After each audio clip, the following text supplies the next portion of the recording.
Buenas noches a todos. El día de hoy vamos a hablar acerca de hemorragia subaracnoidea. Nos acompañan como expositores Kevin Andrés Castellanos Henao como miembro activo y Mateo Alejandro Rodríguez Delgado también como miembro activo del grupo ENSIG UR.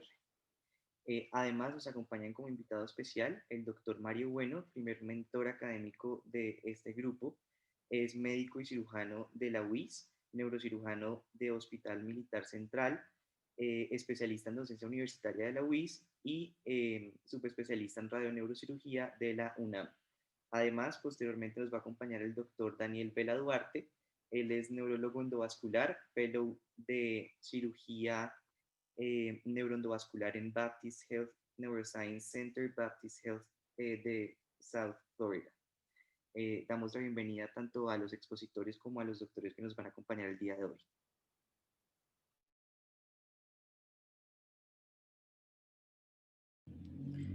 Listo, Mateo, muchas gracias. Bueno, entonces, si quieren, damos inicio. Entonces, hemorragia subaracnoidea. Mateo, ¿le puedes dar siguiente, por favor? Bueno, esta fue la bibliografía que utilizamos. Algunos libros de neuroanatomía para una parte muy relevante sobre la anatomía cerebral que vamos a ver un poco más adelante. Utilizamos unos artículos de Elsevier y de Aptuit bastante actualizados que ya contemplan las guías de la AJA. Bueno, y en base a esto fue lo que nos fundamentamos para realizar la revisión. Siguiente. El índice, bueno, básicamente hablaremos una breve introducción, algo de anatomía, hablaremos sobre la hemorragia subaracnoidea de tipo aneurismática, luego hablaremos sobre la hemorragia subaracnoidea de tipo no aneurismática y finalmente haremos unas breves conclusiones. Siguiente. Bueno, entonces, la causa más frecuente de hemorragia subaracnoidea espontánea es la ruptura precisamente de aneurisma cerebral sacular. Y vamos a ver que hay una gran parte de la presentación que está enfocada en la hemorragia subaracnoidea aneurismática, ya que pues de hecho es de las más frecuentes. La frecuencia es de 9 casos por cada 100.000 habitantes al año y la hemorragia subaracnoidea es el subtipo de ictus menos frecuente, pero es el que cualitativamente mayor morbimortalidad llega a producir. Se dice que supone un 5% de los ictus, pero en los últimos años se ha aumentado su proporción respecto a los demás ictus. Lo que ha sucedido no es que haya aumentado la frecuencia de las hemorragias subaracnoideas, sino que se han reducido los demás ictus debido a un buen control que se ha hecho sobre los factores de riesgo. La edad media de ruptura de los aneurismas está en rango entre los 50 y los 55 años y es importante porque incide en un porcentaje relevante de las personas jóvenes, previamente sanas y que están completamente independientes. Y esto va a ser relevante ya que va a impactar directamente sobre el nivel socioeconómico de la población. Siguiente. En cuanto a epidemiología, mencionarles que tiene una elevada mortalidad, genera gran dependencia, como les venía diciendo, ha incrementado su proporción respecto a los otros ictus en los últimos años. Se ha visto ligeramente que presenta mayor frecuencia en las mujeres, pero esto es debido a un factor específico de los estrógenos que ya veremos en los factores de riesgo. Los afroamericanos parecen tener también un mayor riesgo que los estadounidenses de raza blanca. Hasta el 5% de los pacientes llegan a fallecer antes de lograr ser atendidos en un hospital. Los pacientes que presentan hemorragia subaracnoidea de perimesencefálica o con una neuroimagen normal pueden recuperarse completamente a los 6 meses hasta en el 90% de los casos. Eh, en el caso de las hemorragias subaracnoideas de tipo aneurismática, la localización más frecuente de los aneurismas van a ser, en primer lugar, la arteria comunicante anterior, en segundo lugar, la arteria cerebral media, en tercer lugar, la arteria comunicante posterior y en cuarto lugar, la arteria carótida interna, pero ya ahora más adelante lo veremos. La incidencia de malformaciones arteriovenosas se asocia, está asociada en un porcentaje inferior al 2%. Y hasta el 64% de los pacientes alcanzan un grado de independencia. Siguiente. Bueno, esto es lo que les mencionaba en cuanto a la frecuencia de los aneurismas. Entonces, es más frecuente en la arteria comunicante anterior hasta un 36%, y esto suele manifestarse como paraparesias y o abulia. Seguidamente encontramos los aneurismas de la arteria cerebral media en un 26%, que se suelen presentar también con hemiparesias y o afasia, y seguidamente encontramos los aneurismas de la arteria comunicante posterior que se suelen manifestar con parálisis parcial o total del tercer par. Y ya pues en cuarto lugar encontramos los de la arteria basilar y también pues de la carótida interna. Siguiente. En cuanto a los factores de riesgo, mencionarles que la mayoría de las hemorragias subaracnoideas se deben a la ruptura del aneurisma intracraneal. Debido a esto, los factores de riesgo de la formación de aneurismas se sobreponen con los factores de riesgo precisamente de la hemorragia subaracnoidea, que es de lo que estamos hablando justo ahora. ¿Cuáles son los factores de riesgo? Pues tenemos unos modificables y unos no modificables. Dentro de los modificables tenemos la hipertensión arterial, que es uno de los factores de riesgo más relevantes. Se dice que tener una presión arterial sistólica mayor a 130 aumenta hasta 2 veces el riesgo de presentar hemorragia subaracnoidea, y una presión arterial sistólica mayor a 170 lo aumenta hasta 3 veces. El tabaco también es un factor de riesgo muy importante, pero se ha visto que afecta con mayor frecuencia a las mujeres. Y en cuanto a la hipertensión arterial junto al tabaco, se ve que al estar en conjunto estos factores de riesgo hacen como un efecto de sinergia y duplican el factor de riesgo que ejercen de manera individual. El alcohol también es un factor de riesgo importante, el ejercicio físico intenso, la diabetes mellitus se ha visto relacionada con hemorragia subaracnoidea de tipo perimesencefálica. Los anticoagulantes también aumentan el riesgo de sangrado, que es una de las complicaciones precisamente de la hemorragia subaracnoidea. Los simpaticomiméticos también, como la fenilpropanolamina o la cafeína, y las drogas, como por ejemplo las metanfetaminas o la cocaína. Respecto a la cocaína, se ha visto que aumenta el riesgo de resangrado, que es una de las complicaciones. Dentro de los factores de riesgo no modificables encontramos el antecedente familiar en primer grado, y esto va a ser uno de los principales motivos por los que se va a hacer cribaje, y las enfermedades del tejido conectivo o genéticas, como por ejemplo la poliquistosis renal, el síndrome del Dartos tipo 4, las telangiectasias hemorrágicas hereditarias o incluso la neurofibromatosis tipo 1.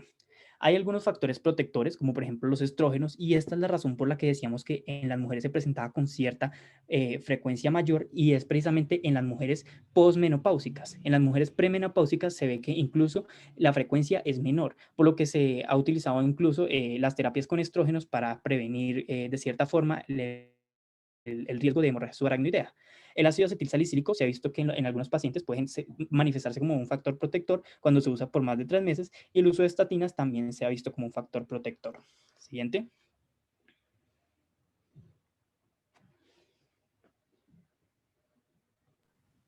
Bueno, listo. En esta parte lo que quería era mostrarles básicamente cómo vamos a identificar las hemorragias subaracnoideas.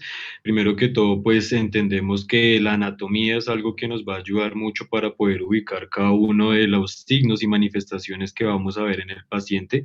En este sentido, pues entendemos que hay un sangrado en el espacio subaracnoideo, el cual si empezásemos a contar las capas de exterior a interno, encontraríamos que la capa más superficial es el cuero cabelludo. Debajo del cuero cabelludo encontraríamos lo que se denomina la gálea aponeurótica, que es una extensión de tejido que tenemos entre el músculo occipitofrontal. Debajo de esta estructura ya encontraríamos como tal la porción de lo que sería el hueso o la tabla ósea. Encontraríamos ahí el díploide, que es una estructura morfológica que a nosotros nos ayuda a identificar esta región anatómica, y después encontraríamos las meninges, entre la cual ya conocíamos la dura madre, que está adherida en todo el borde interno de lo que sería el hueso o la tabla ósea, y después encontraríamos la aracnoides con unas prolongaciones que se denominan las prolongaciones o trabéculas subaracnoideas, que se conectan y tocan con una de las capas de la meninge que se encuentran más finamente adheridas a lo que sería la corteza encefálica. Pues en esta imagen les quería mostrar una imagen más explicativa con técnicas anatómicas de un encéfalo. Esta es una imagen proporcionada por el profesor Julio César Pérez, que es un profe de anatomía de la UNAM. Pues aquí vemos básicamente cómo encontramos las diferentes capas que les decía de externo a interno, lo que sería la porción del cuero cabelludo y la galapo neurótica, la porción de lo que sería la tabla ósea con el interior que lo conocíamos como el diploide, la porción de la dura madre que está adherida totalmente a la tabla interna ósea, y aquí las diferentes prolongaciones que vamos a encontrar, que son las características de las trabéculas aracnoideas que conectan y están aquí adheridas a lo que sería la corteza con la piedra madre, y que todo este espacio que nosotros denominaríamos como espacio subaracnoideo es donde vamos a encontrar tanto líquido cefalorraquídeo como estructuras vasculares y en algunas partes específicas estructuras nerviosas. Entonces, lo característico del espacio subaracnoideo es que no es solamente un espacio, sino que en diferentes porciones del encéfalo existen unas denominadas dilataciones, o también en un término un poco más anatómico, lo que conocíamos como unas cisternas. Estas cisternas en la parte de lo que sería el encéfalo las podríamos dividir en supratentoriales y en las infratentoriales. Entonces, pues en este caso, pues para poder hablar de esto, pues tendríamos que hablar también de lo que sería el sistema ventricular, que es un sistema que está tan relacionado con esto, que es por donde pasa y discurre todo lo que sería el líquido cefalorraquídeo. Bueno, en esta imagen queríamos mostrar básicamente cómo diferentes tipos de doctores, en este caso el famoso doctor Jagarsil, fue el que hizo este esquema en uno de sus artículos y libros de las microdisecciones. Entonces, en este caso vemos cómo él identificó los diferentes tipos de dilataciones del espacio subaracnoideo, y que principalmente se van a encontrar en la parte ventral o en la parte de la base del encéfalo. En esta imagen pues ya es un poco más explicativa, tendremos básicamente que todo empezaría en esta primera porción, que serían los ventrículos laterales. En estos ventrículos se conectan con un denominado tercer ventrículo mediante este orificio que se denomina el acueducto de Monroe o foramen de Monroe, y encontraríamos que este líquido va a empezar a migrar desde la porción cefálica caudal, va a pasar aquí por un acueducto mesencefálico o el acueducto de Silvio, que también no lo podemos encontrar de esta manera, para vertir este líquido cefalorraquídeo en esta porción denominada como el cuarto ventrículo. Característico de esto es que el cuarto ventrículo tiene dos salidas o dos comunicaciones externas que se denominan los acueductos de Luschka o los acueductos laterales, que son estas porciones que vemos aquí, y son las que ayudan a emigrar el líquido cefalorraquídeo para que vaya ante una cisterna que queda aquí lateral a esta estructura que sería la protuberancia o puente de Barolio, que tendríamos la cisterna cerebelopontina, y aquí teníamos más adelante en la porción más ventral, así cerca de lo que sería el clivus, y en esta región más ventral de todo lo que sería la protuberancia, que sería la cisterna prepontina. Ya el cuarto ventrículo tiene otra saliente, que es una saliente un poco más medial y posterior, que sería el acueducto de Mayenli. Este es el encargado de pasar el líquido cefalorraquídeo para que llegue aquí a la cisterna magna, que es una de las cisternas más inferiores, bueno, la más inferior de todas, y también una como de las que más pudiésemos ver afectadas o teñidas de lo del sangrado subaracnoideo en unas neuroimágenes que ya les muestro más adelante. Ahora, aquí importante es que en esta región medial, aquí en todo lo que podría ser el centro del encéfalo, pues encontraríamos aquí la parte del diencéfalo, y debajo de ella encontraríamos lo que sería el mesencéfalo. Es importante aquí decir que en el mesencéfalo existen unas cisternas que lo rodean, por así decirlo, las denominaríamos las cisternas perimesencefálicas, y son cisternas importantes tanto para los cuadros que podríamos denominar como las hemorragias subaracnoideas de tipo aneurismático, como las que no son de origen aneurismático, porque tenemos ciertas patologías que solamente vamos a encontrar un sangrado en esta región, pero que pues ya más adelante se las explico un poco más detallado. Bueno, dependiendo de cada una de las cisternas o dilataciones que vamos a encontrar en el encéfalo, hay diferentes tipos de estructuras que vamos a tener en relación y en cada una de ellas. Entonces, pues, este es un tipo de resumen. Básicamente, no son todas las cisternas, hay aproximadamente unas creo, si no estoy mal, unas 7 cisternas más, debido a que varía mucho de la anatomía y del tipo de información donde uno la busque, pero pues en este caso son las importantes que se tienden a ver afectadas en la hemorragia subaracnoidea. En este caso pues tenemos la cisterna magna, que pues estaría relacionada con estas porciones de arteriales y de nervios craneales, y así sucesivamente veremos que cada una de ellas estarían completamente relacionadas. Esto es importante para que, en dado caso, hay veces que tenemos hemorragias que no nos muestran, por así decirlo, un aneurisma en los estudios angiográficos que hagamos. Por ende, el estudio o el análisis de este tipo de anatomía que pudiésemos tener básicamente relacionada con los vasos nos podría ayudar a identificar de una manera un poco más sencilla ese tipo de cuadros de hemorragias subaracnoideas que no tienen nada que ver con procesos aneurismáticos encontrados como tal en estudios, sino que podría ser más una patología ocasionada por algún daño de alguna de estas arterias o estructuras que podemos ver acá.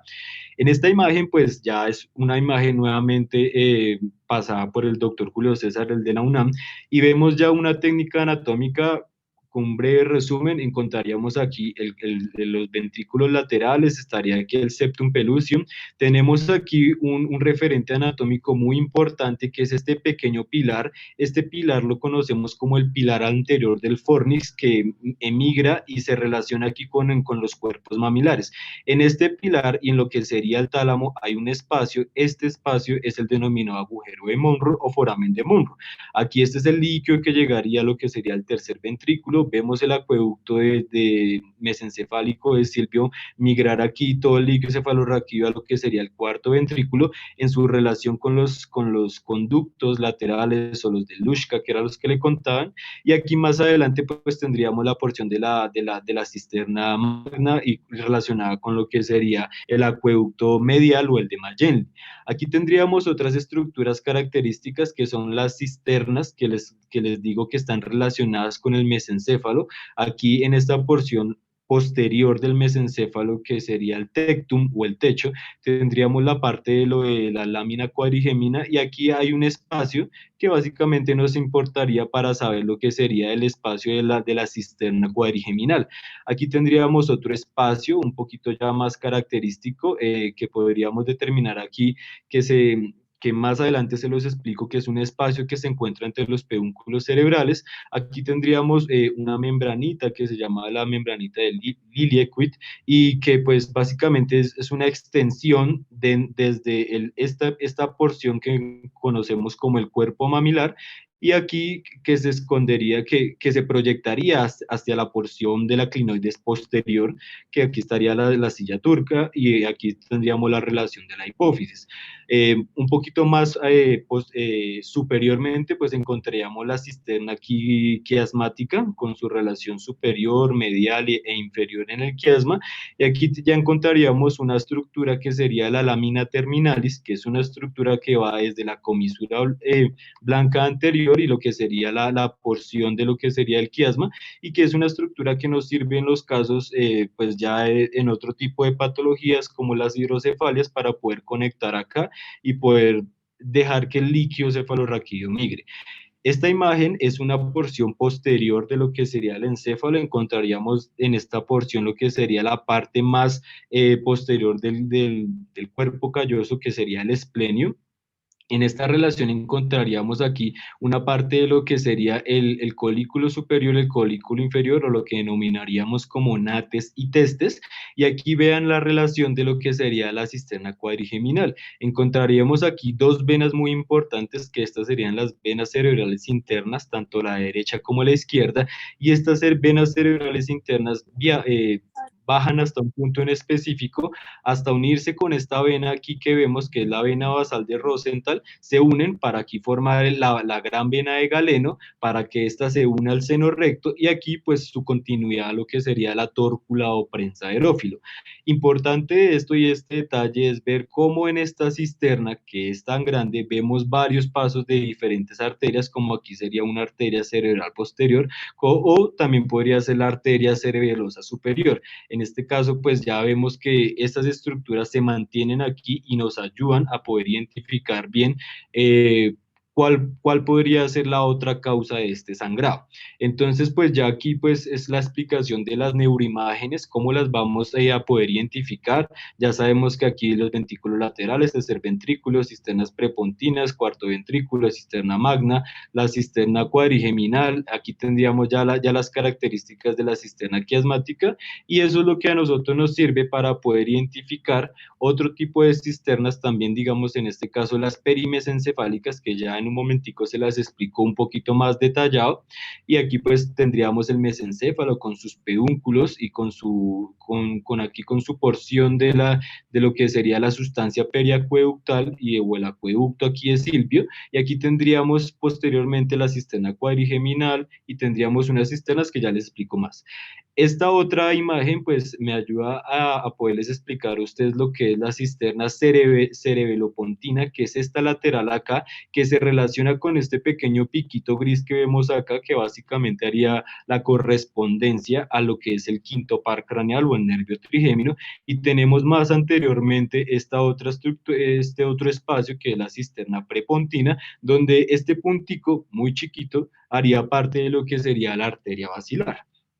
Listo. Entonces, las cisternas perimesencefálicas tienen la característica de que se encuentran rodeando al mesencéfalo. Son básicamente cuatro. Tendríamos la interpeduncular, que estaría relacionada aquí entre los dos pedúnculos cerebrales. Tenemos de importancia que dentro de los dos pedúnculos está una estructura denominada la sustancia perforada posterior. Es muy importante ver que cuando encontremos un sangrado en estas imágenes o en imágenes de neuroimágenes, vamos a encontrar un sangrado en este lugar, y pudiésemos suponer que es a causa de una afectación de estas arterias. También podríamos encontrar la cisterna crural, que básicamente hace referencia al pie o a los pedúnculos cerebrales. Tendríamos una cisterna un poco más extensa y más grande que se denomina la cisterna amiens, que estaría relacionada con todo el paquete vascular, tanto arterial de la arteria cerebral posterior como la cerebelosa superior, y lo que sería también la parte de la vena basal de Rosenthal, que era la que les había mostrado en una imagen posterior, y esta sería la parte de la cisterna cuadrigeminal relacionada con la parte posterior del mesencéfalo, que sería el tectum. Gracias a esto, del análisis de estas cisternas, es que pudiésemos identificar básicamente cada uno de estos tintes de sangre que encontraríamos en las neuroimágenes.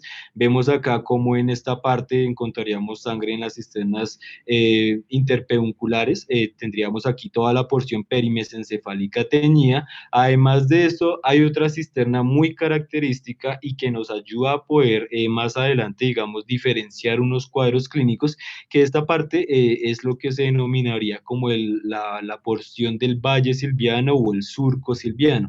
Entonces, aquí vemos como el sangrado se tiñe y pinta aquí lo que serían las porciones laterales del encéfalo en este corte axial, y también vemos que en esta parte pues las porciones interhemisféricas también se tienden a teñir.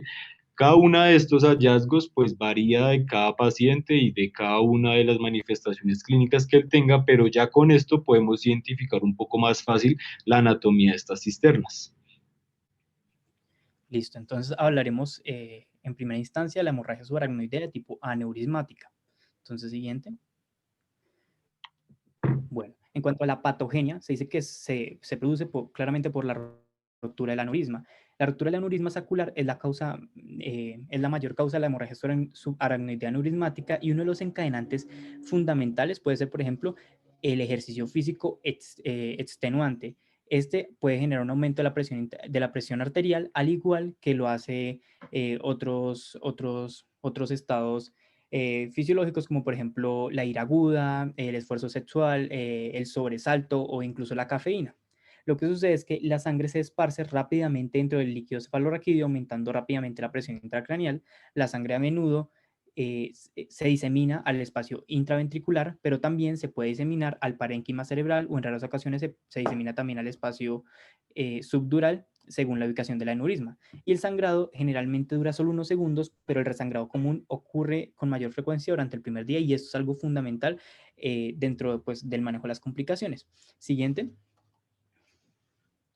Adicionalmente al resangrado, los eventos secundarios a la ruptura del aneurisma contribuyen a la lesión cerebral y dentro de esos encontramos la hidrocefalia, que se puede generar por una obstrucción del flujo de líquido cefalorraquídeo, generalmente por hemoderivados o adherencias, o también por una reducción de la absorción del líquido cefalorraquídeo a nivel de las granulaciones aracnoideas. También tenemos el vasoespasmo. Se produce porque hay unas sustancias espasmogénicas que se generan durante la lisis de los coágulos sanguíneos subaracnoideos que causan daño endotelial y la contracción como tal del músculo liso. Y esto, pues, ¿por qué se genera? Por el daño endotelial puede interferir en la producción de lo que conocemos como pues, el óxido nítrico, que es un vasodilatador, y aquí esto, pues, al interferir en esta producción, pues se va a generar la vasoconstricción y en respuesta se va a generar una alteración de los demás vasodilatadores. Hay un aumento en la liberación de la endotelina, que es un potente vasoconstrictor, y adicionalmente el vasoespasmo a su vez eh, puede causar hipoperfusión cerebral regional e isquémica y puede llevar también a infartos cerebrales retardados. El aumento de la presión intracraneal también es otra complicación y esto puede ser generado pues, por la hemorragia como tal o por una hidrocefalia aguda, por hiperemia reactiva después de la hemorragia o la isquemia y por vasodilatación arterial cerebral distal también. Siguiente. Esta diapositiva básicamente es para comentarles que los aneurismas no tienen una causa única, son multifactoriales, pueden ser generados por estrés hemodinámico, por factores congénitos a nivel de la pared vascular, por hipertensión arterial, por aterosclerosis, por tóxicos o por factores genéticos. Lo que sucede es que en el flujo sanguíneo del vaso hay una debilidad en la pared, lo que genera que pues, se ocurra como una protrusión y esto es debido a una deficiencia en la lámina elástica interna que tiene por así decirlo, un problema en la elasticidad como tal. Y esto hace que se aumente la presión en el área, en el área del aneurisma y pues va a seguir aumentando de tamaño. Siguiente. También tenemos dentro de la presentación clínica que estar muy atentos a algunas características clínicas fundamentales, como por ejemplo una cefalea intensa que sea de comienzo súbito, que alcance su acme, que es como su punto máximo, en segundos o minutos. Es la típica thunderclap, es la cefalea de tipo trueno, que se conoce generalmente y que el paciente dice que es uno de los peores dolores de su vida. No todas las cefaleas súbitas son precisamente hemorragia subaracnoidea, ni todas las hemorragias subaracnoideas, ni en todas las hemorragias subaracnoideas la cefalea tiene las características pues, de esta cefalea tipo thunderclap. Eh, esta cefalea tipo thunderclap corresponde más específicamente a una ruptura de aneurisma. Entonces, por eso es importante pues, tenerla en cuenta. La pérdida de la conciencia también se puede llegar a presentar, puede presentarse en náuseas o vómito, focalidad neurológica, pueden haber crisis comiciales, rigidez nucal y puede haber dolor lumbar. Este dolor lumbar se produce es común en el meningismo, que se produce horas después de la hemorragia por la descomposición de los productos sanguíneos del líquido cefalorraquídeo, lo que pues, produce como una meningitis aséptica. Siguiente.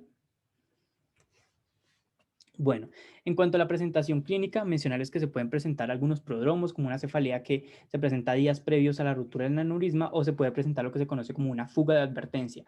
El contexto en el cual se produce la cefalea es muy importante porque puede ser desencadenada durante el esfuerzo físico, maniobras de valsalva o durante momentos de estrés emocional pues bastante considerable, y esto nos hace pensar en hemorragia subaracnoidea de tipo aneurismática. En el examen físico debemos indagar por algunos factores de riesgo, como por ejemplo la hipertensión, que es muy importante, y se debe evaluar pues, al paciente en su totalidad, pero algo importante es, por ejemplo, hacer un fondo de ojo porque se pueden evidenciar hemorragias prerretinianas, como en el síndrome de Terson, y algunos signos de focalidad neurológica, como por ejemplo el paciente que presente una oftalmoplejía por un aneurisma de la arteria carótida interna que incide en el seno cavernoso, o por ejemplo signos en el tronco encefálico por compresión del tronco encefálico por un aneurisma precisamente basilar. Siguiente. Vamos a tener unas escalas de severidad que van a ser muy importantes para pues, lograr hacer la estratificación de los pacientes con hemorragia subaracnoidea, y dentro de ellas tenemos en primer lugar la escala de Hunt and Hess, que es de las más comunes. Esta tiene 5 niveles niveles. El primer nivel es cuando el paciente se presenta con un dolor de cabeza leve o que se presente casi que asintomático.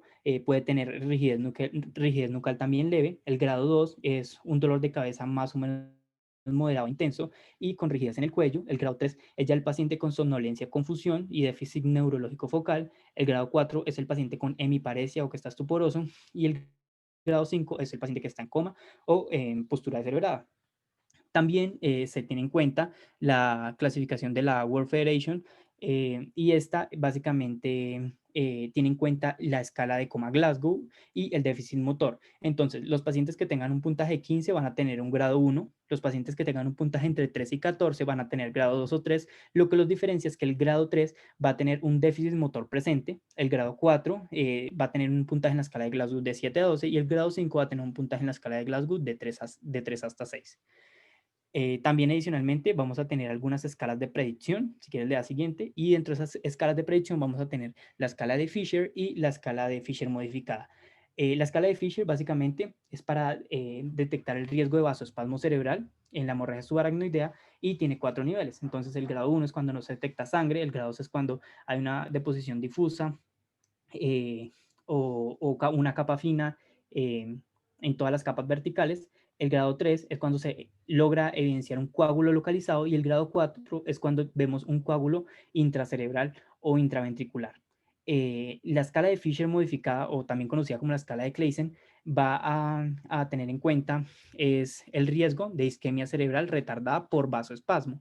Y en esta vamos a tener también 4 niveles, el grado 0, pues con un grado 0. El grado 0 es cuando pues no tenemos ni hemorragia subaracnoidea ni hemorragia intraventricular. El grado 1 es cuando tenemos una hemorragia subaracnoidea mínima y tampoco tenemos, bueno, y no tenemos una hemorragia intraventricular. El grado 2 es cuando tenemos hemorragia subaracnoidea mínima con hemorragia intraventricular pero bilateral. El grado 3 es cuando tenemos hemorragia subaracnoidea ya espesa, pero sin hemorragia intraventricular bilateral. Y el grado 4, que es el mayor, es cuando tenemos la hemorragia subaracnoidea ya espesa con una hemorragia intraventricular también bilateral. Y adicionalmente tenemos algo que es la escala de Ogilvie-Carter, que básicamente lo que hace es que estratifica a los pacientes según la edad, según el grado de Hunt and Hess, según el grado de Fisher y según el tamaño del aneurisma. ¿Listo? Entonces, siguiente. Para el diagnóstico es importante, primero que todo, pues pensar en este paciente que tenga una clínica sugestiva, precisamente de hemorragia subaracnoidea, el paciente que se presente con esta cefalea tipo Thunderclap, pues es un paciente que va a requerir una tomografía de cabeza sin contraste, pero adicionalmente tenemos algo que es la regla de la hemorragia subaracnoidea de Ottawa, que básicamente lo que buscaba era reducir como cierta incertidumbre que se creaba respecto a qué pacientes se les va a tomar tomografía, si solamente a los pacientes que tienen cefalea tipo Thunderclap o a cuáles pacientes. Entonces lo que se vio aquí es que se le hace estudios adicionales para evaluar si tienen hemorragia subaracnoidea a los pacientes que tengan cefalea aguda no traumática que alcanza su intensidad máxima en menos de una hora con uno de los siguientes. Entonces, ¿cuáles son? Que tenga una edad mayor o igual a 40 años, que tenga dolor o rigidez en el cuello, que tenga flexión limitada del cuello durante el examen, que tenga pérdida del conocimiento presenciada, que tenga un inicio durante el esfuerzo o que tenga dolor de cabeza pues, en trueno, la Thunderclap. Entonces, a estos pacientes pues, se le van a hacer algunos estudios adicionales. Si la tomografía computarizada es negativa y se sigue sospechando que el paciente posiblemente esté cursando con una hemorragia subaracnoidea, lo que se debe solicitar es una punción lumbar dentro de las 6 horas posteriores al inicio de los síntomas. ¿Y qué vamos a evaluar en estos casos? Vamos a evaluar la santocromía, puede ser de manera visual o se puede utilizar también la espectrofotometría. Si 2 semanas después de la aparición de los síntomas seguimos con la duda, se puede hacer un angiotac o una angioresonancia. La resonancia magnética se dice que su utilidad diagnóstica es más que todo en las secuencias FLAIR y T2, que son bastante sensibles en los pacientes con presentaciones subagudas, que son los que llegan 4 o 14 días después del inicio de los síntomas.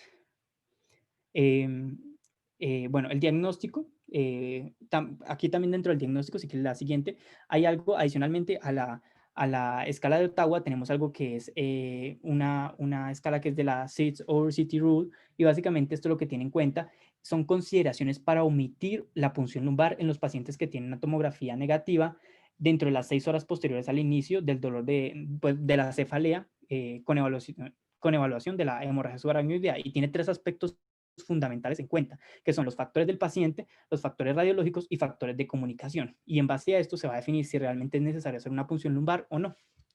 Siguiente.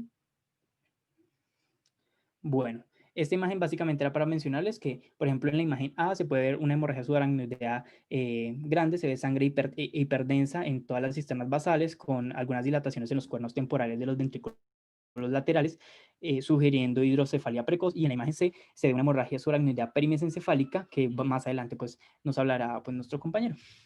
Siguiente. Para bueno, para el diagnóstico, pues hay algunas imágenes que son, tenemos el angioTAC, la angioresonancia y la angiografía digital. De aquí es importante que dentro de las primeras 72 horas es bastante sensible y específica. El angioTAC tiene una sensibilidad hasta el 95% y una especificidad hasta el 90%, pero tiene algunas limitaciones como la necesidad del uso de contraste. Y la más importante va a ser la angiografía digital, que es la angiografía por sustracción digital, y esta pues es el gold estándar para definir dónde está para definir la fuente del sangrado, por así decirlo. A menudo se necesita tomar una angiografía por sustracción digital después de que se tome un angioTAC, ya que pues, el tratamiento primario, cuando es posible, debe incluir los enfoques endovasculares. Siguiente. Adicionalmente, bueno, ya les había mencionado lo de la angiografía por sustracción digital. Adicionalmente, también, pues, mencionarles que la angioresonancia, pues, tiene algunas limitaciones para el tratamiento y por eso, pues, no se suele utilizar tanto. Se utiliza más, esa es la angiografía por sustracción digital. Siguiente. Y esto es más, bueno, en cuanto a la localización del aneurisma, tenemos en cuenta que puede presentarse en la arteria cerebral anterior y en estos casos vamos a ver sangrado interhemisférico, sangrados en las cisternas supracelares. Cuando se presenta en la arteria comunicante posterior vemos un déficit del tercer bar, sangrados en las cisternas perimesencefálicas o sangrados en el tercer ventrículo. Cuando se localiza en la arteria cerebral media puede haber sangrado en el valle silviano o sangrado intraparenquimatoso, y cuando se presenta en la arteria basilar puede haber sangrado en las cisternas perimesencefálicas o en el tercer ventrículo. Bueno, esto es un algoritmo para pues, mencionarles de manera general y de resumen qué se hace entonces con estos pacientes. Sospechamos la hemorragia subaracnoidea, vamos a tomar un TAC y entonces vamos a ver si este nos indica que el paciente tiene o no tiene hemorragia subaracnoidea. Si dice que no tiene, pero sospechamos otra patología, pues nos vamos a diagnosticar otra patología.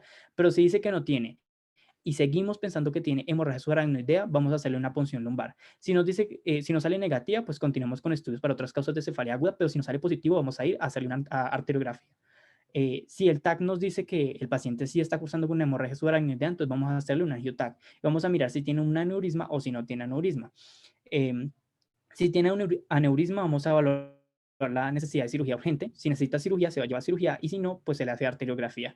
Si en el angioTAC nos dice que no hay aneurisma ni otra causa obvia, también se le hace arteriografía. Y luego en la arteriografía vamos a hablar si tiene aneurisma. Si no tiene aneurisma, se va a repetir de 2 a 3 semanas y vamos a evaluar si es embolizable. Si es embolizable, entonces vamos a evaluar, bueno, si es embolizable, vamos a hacerle tratamiento endovascular, y si no, pues se va a llevar a cirugía.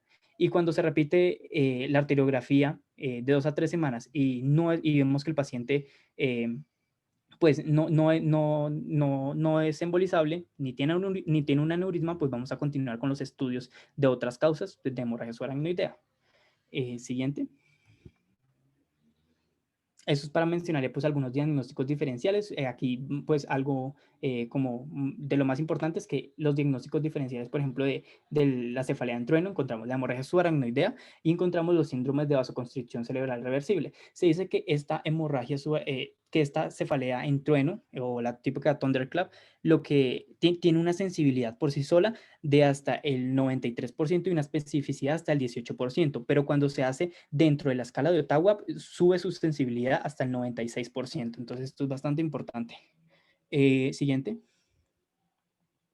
Algunas complicaciones se pueden llegar a presentar y dentro de estas encontramos el resangrado, el vasoespasmo, la hidrocefalia, el edema cerebral, la isquemia cerebral, la hiponatremia, las convulsiones, anomalías cardiopulmonares o neuroendocrinas. Bueno, siguiente. Listo, entonces para el tratamiento vamos a tener en cuenta algunos aspectos importantes, como por ejemplo la estabilización del paciente. Y aquí es importante revertir o estabilizar las afecciones que sean potencialmente mortales. Debemos asegurar la vía aérea, debemos evaluar la función cardiovascular, debemos tratar las convulsiones, debemos intubar al paciente que tenga un Glasgow, menor o igual a 8, que tenga una presión intracraneal elevada, que tengan hipoventilación, inestabilidad hemodinámica o que necesiten sedación intensa o parálisis. Seguidamente debemos evaluar la gravedad gradual de la hemorragia subaracnoidea y para esto vamos a utilizar las diferentes escalas que ya vimos. Está el Hoffman-Hess, está la escala de la World Federation, bueno, el Fisher o el Claisen para pues, estratificar al paciente. Debemos hacer admisión y traslado a los centros expertos porque precisamente la hemorragia subaracnoidea va a requerir un tratamiento en centros especializados donde tengan pues, el personal experimentado para tratar este tipo de pacientes. Se deben tener en cuenta algunos cuidados agudos y dentro de estos cuidados agudos pues tenemos la prevención de las nuevas hemorragias mediante la reparación temprana del aneurisma con pinza o con enrollamiento endovascular, y ahorita hablaremos un poco más de esto. También se deben tomar algunas medidas adicionales para reducir el riesgo de complicaciones neurológicas y sistémicas.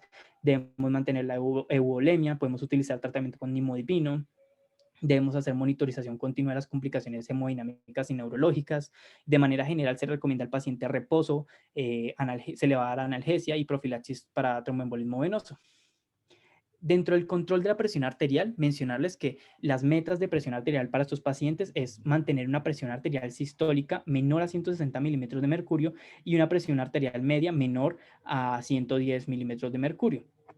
Idealmente se suelen utilizar para controlar la presión arterial la betalol, nicardipina, clevidipina, enalapril, se utilizan de manera intravenosa y se deben evitar vasodilatadores como por ejemplo el nitroprusiato o la nitroglicerina, ya que pueden aumentar el volumen sanguíneo cerebral y generar un aumento en la presión intracraneal, que también es una de las complicaciones.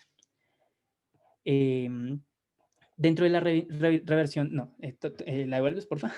Dentro de la reversión antitrombótica, también pues incluimos los antiplaquetarios, y esto es lo que se recomienda es una dosis intravenosa de desmopresina, 0.4 microgramos por kilogramo, y se suele hacer una transfusión de plaquetas cuando tenemos un recuento plaquetario menor a 100.000 plaquetas por microlitro. La warfarina se hace reversión para todos los antagonistas de la vitamina K, y lo que se utiliza es el PCC, que es el concentrado de complejo protrombina de 4 factores, idealmente si se tiene, pero si no se tiene se pueden utilizar plasma congelado fresco. También se deben utilizar anticoagulares, se hace la reversión de los anticoagulantes orales directos como pues de acuerdo pues, a lo que tengamos. Si tenemos agentes de reversión específicos como el dabigatran, se debe utilizar para los inhibidores orales del factor 10A, se puede utilizar por ejemplo el andesanet alfa, pero si no tenemos los específicos, pues se pueden utilizar agentes inespecíficos como concentrados de complejo de protrombina. También se pueden utilizar agentes antifibrinolíticos, se puede utilizar desmopresina, y lo ideal es hacer la eliminación de los fármacos de la circulación o tracto gastrointestinal. El tratamiento con antifibrinolíticos, pues básicamente se recomienda dos importantes. Por un lado está el ácido tranexámico y por otro lado está el ácido aminocaproico. Lo que se hace es que se da, pues cuando se utiliza ácido tranexámico, se utiliza 1 gramo durante 10 minutos, seguido de 1 gramo cada 6 horas durante no más de 72 horas. ¿Y por qué no más de 72 horas? Porque tienen una gran cantidad de efectos adversos, dentro de los cuales se encuentran, por ejemplo, la trombosis. Se debe hacer también profilaxis para trombosis venosa profunda con dispositivos de compresión neumática, y se va a hacer profilaxis para convulsiones. Dentro de esta profilaxis es importante mencionar que lo que no se recomienda usar es fenitoína, ya que se asocia con peores resultados neurológicos.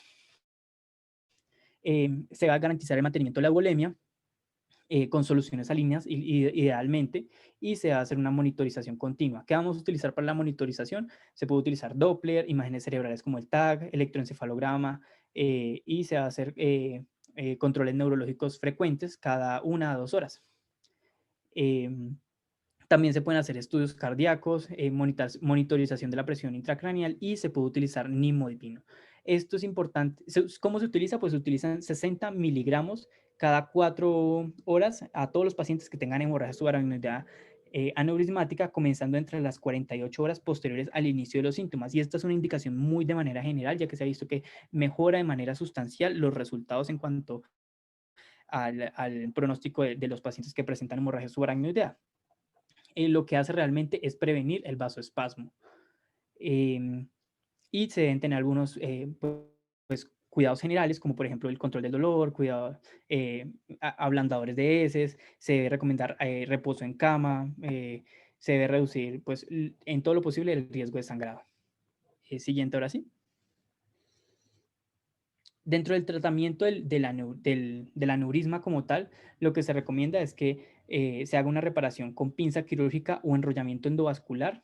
Se dice que es el único tratamiento como eficaz para prevenir y se debe hacer dentro de las primeras 24 horas posteriores al ingreso. Y así como en promedio se dice que a las 7 horas posteriores al ingreso se suele hacer. Y se puede hacer terapia antifibrinolytica pues, con el ácido tranexámico y el ácido aminocaproico. Más adelante hablaremos un poquito sobre la pinza quirúrgica y el enrollamiento endovascular como para definir cuándo usar uno u otro. También se deben hacer un tratamiento de las complicaciones tempranas. ¿Y cuáles son? Por ejemplo, el resangrado, un riesgo sustancial hay un riesgo sustancial de sufrir una nueva hemorragia dentro de las 4 a 14 horas posteriores al ingreso del paciente. Se dice en general dentro de las primeras 24 horas el riesgo es hasta el 14% más alto, pero se debe pues hacer un control riguroso y mantener una monitorización de estos pacientes durante las primeras 24 horas. Y hay unos predictores de sangrado que nos ayudan a guiar precisamente en qué casos debemos prestar mayor atención. ¿Y cuáles son? Cuando el paciente tenga más tiempo de tratamiento del aneurisma, cuando tengan un peor estado neurológico al ingreso, cuando el tamaño del aneurisma sea más grande, cuando la presión arterial sistólica sea alta o cuando haya hidrocefalia aguda. En cuanto al vasoespasmo o retraso en la isquemia cerebral, aquí mencionarles básicamente que el vasoespasmo es producido por sustancias espasmogénicas que se generan durante la lisis de la sangre a nivel subaracnoideo, y lo que se hace para prevenirlo es precisamente nimodipino y mantener la euvolemia. Ya les había mencionado, el nimodipino se utiliza 60 miligramos. Se debe garantizar un aumento hemodinámico. También hay algunas opciones, como por ejemplo mencionaban la angioplastia con balón, que se ha venido utilizando durante los últimos años, y la administración intraarterial de vasodilatadores, como por ejemplo la nicardipina. Bueno, también se debe hacer una prevención de las convulsiones, y esta prevención de las convulsiones, pues les había mencionado que idealmente no se debe utilizar fenitoína, ya que pues genera un mayor compromiso neurológico. Lo que se recomienda es utilizar algunos medicamentos como por ejemplo el levetiracetam. Y para él, pues también se deben manejar otras complicaciones cardiopulmonares, la hiperglicemia, la fiebre, se deben dar antipiréticos, la anemia se debe pues mantener, lo que recomiendan es mantener una hemoglobina por encima de 10 gramos sobre decilitro, y se debe evaluar también los pacientes que tengan disfunción hipotálamo hipoficiaria. Bueno, ahora hablaremos un poquito sobre lo que les mencionaba del manejo endovascular y quirúrgico. Entonces, siguiente.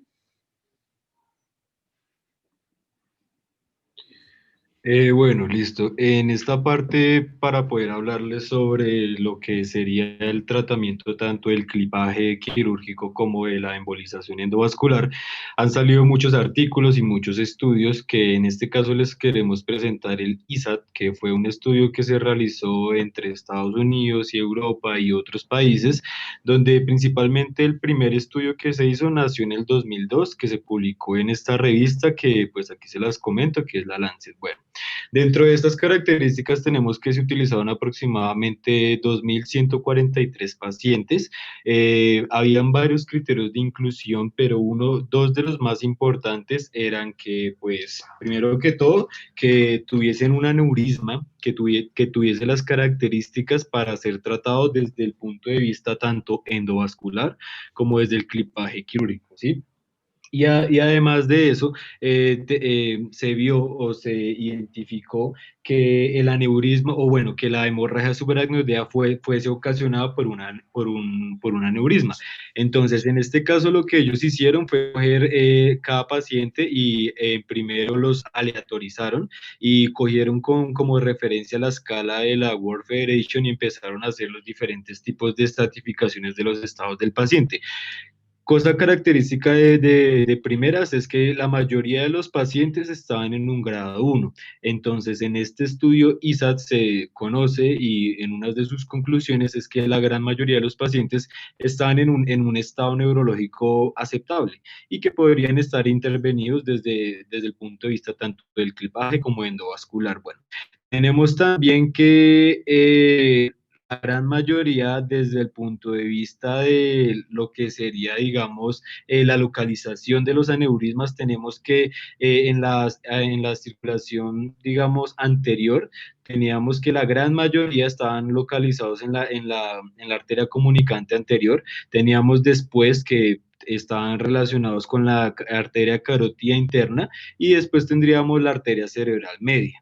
Entonces, las características de este estudio lo que nos indicaba también es que la gran mayoría de la población, primero que todo, era joven, tenía un buen grado neurológico y que los aneurismas eran pequeños y que estaban en la circulación anterior. Pues en esta otra parte aquí vemos que menor a 5 milímetros, pues fueron una gran mayoría de los pacientes. Ahora, este estudio lo que nos demostró fue que la mortalidad, tanto en el tratamiento quirúrgico, digamos, en el clipaje y en la embolización endovascular, no mostró una alteración en la mortalidad, representándose aproximadamente el 30% de la mortalidad, como el 23% también en el clipaje aneurismático, y lo cual significó, o en este estudio se consagró que fue estadísticamente significativo, con una disminución del riesgo relativo aproximadamente del 22%. Viéndolo en este sentido, pues ninguno de los dos tratamientos pues suena desde el punto de vista malo, pero sí se identificó que después de, digamos, el análisis de cada uno de los pacientes, se identificó que hubo un resangrado principalmente en el tratamiento endovascular. Pero ¿cómo se identificó eso? Bueno, primero que todo, hubo como dos cortes o dos periodos en los que se analizaron los pacientes a un año. Principalmente tuvieron, bueno, el primer análisis fue a los 2 años y tenemos aproximadamente 1.906 pacientes y al año solamente tenemos 1.594 pacientes, pues porque siempre existe este sesgo, es que desde que los pacientes se vayan o se pierdan del estudio o vayan otro tipo de alteraciones. Bueno, lo que se identificó de esto es que principalmente en la terapia endovascular había un más índice de resangrado a diferencia de lo que sería el clipaje. Pero como les decía, este estudio principalmente tomaba gente joven, entonces habían personas que no estaban, digamos, en el rango que ellos querían, que estaba entre los 45 y 55 años de edad, sino que pudiesen haber personas que estaban entre los 70 o más, o quizás en una edad menor al rango que les digo, y por ende hubo como unas discrepancias en este tipo como de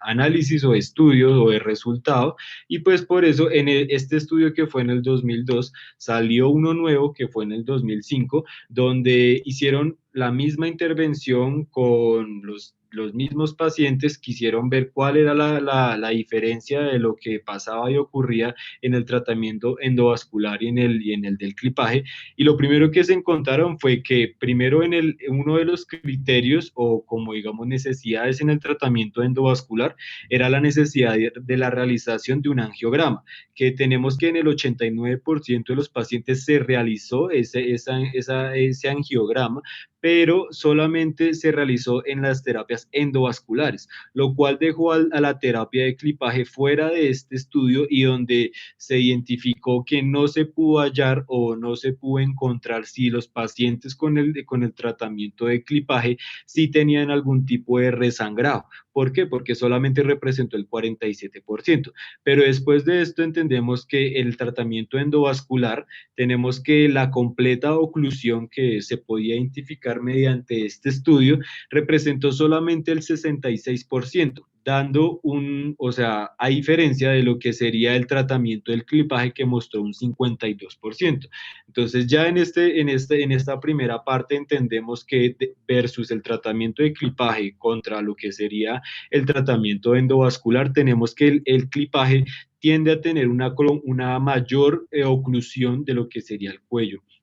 Tenemos también que hubo características de tener el cuello del aneurisma abierto y hubo en la parte endovascular un 26% versus el 12%, pero que de igual manera este porcentaje a nivel de lo que sería el clipaje no era tan significativo porque no era uno de los criterios primordiales en lo que sería pues el estudio para poder, digamos, continuar el estudio de cada paciente en su posoperatorio, ¿sí?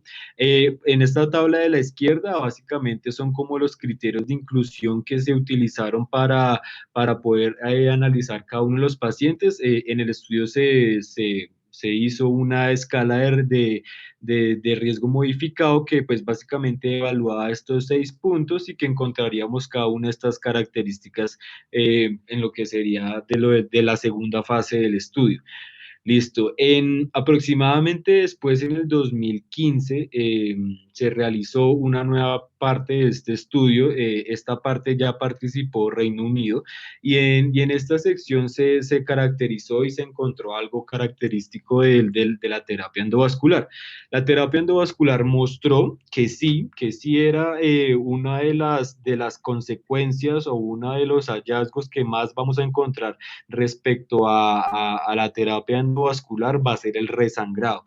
Se supone que puede ser por la acomodación de los diferentes equipos, los coils o algo se mueven o se pueden, digamos, trasladar a una posición diferente a la que se colocó y eso podría ocasionar que hubiese este tipo de resangrado, pero no tuvo, o sea, un impacto o algo por el estilo para generar algún tipo de complicación con el paciente. Se dijo más bien que podía ser una manifestación de la característica del instrumento que se está utilizando, pero que no varió nada en lo que sería la parte de la evolución neurológica del paciente. Entonces, básicamente esto pues fue lo que se dijo hasta ahí en el momento del estudio ISAT, de una manera muy superficial, porque de igual forma en este estudio se miraron varias otras, digamos, otro tipo de variables, como las características o no también de lo que sería la oclusión del cuello del aneurisma, que de igual manera sigue evidenciando que es mucho más, por así decirlo, más oclusiva, podríamos decirlo, con el tratamiento de los clipajes. Entonces, las conclusiones como tal de este estudio son, bueno, utilizaron primero población joven, que decían ellos que era entre un rango de los 50 años. Todos tenían un buen estado neurológico porque la escala de la World Federation fue muy buena y eran aneurismas relativamente pequeños, menores de 10 milímetros, que podrían ser tratados tanto con clipaje o como con embolización. Eh, bueno, el otro criterio era que fueran tratados de las dos maneras, tanto con el clipaje como con la embolización, y que los aneurismas fueran como tal de la circulación anterior, ¿listo? Entonces, ¿qué se puede, digamos, resumir versus el clipaje versus la colocación del coils? Bueno, que uno que mejoraría de resultados a corto y largo plazo con el tratamiento endovascular, ¿sí? O sea, hay una mejor respuesta a corto y largo plazo con estos pacientes, ¿listo? Que se tratan de la manera con el COILS.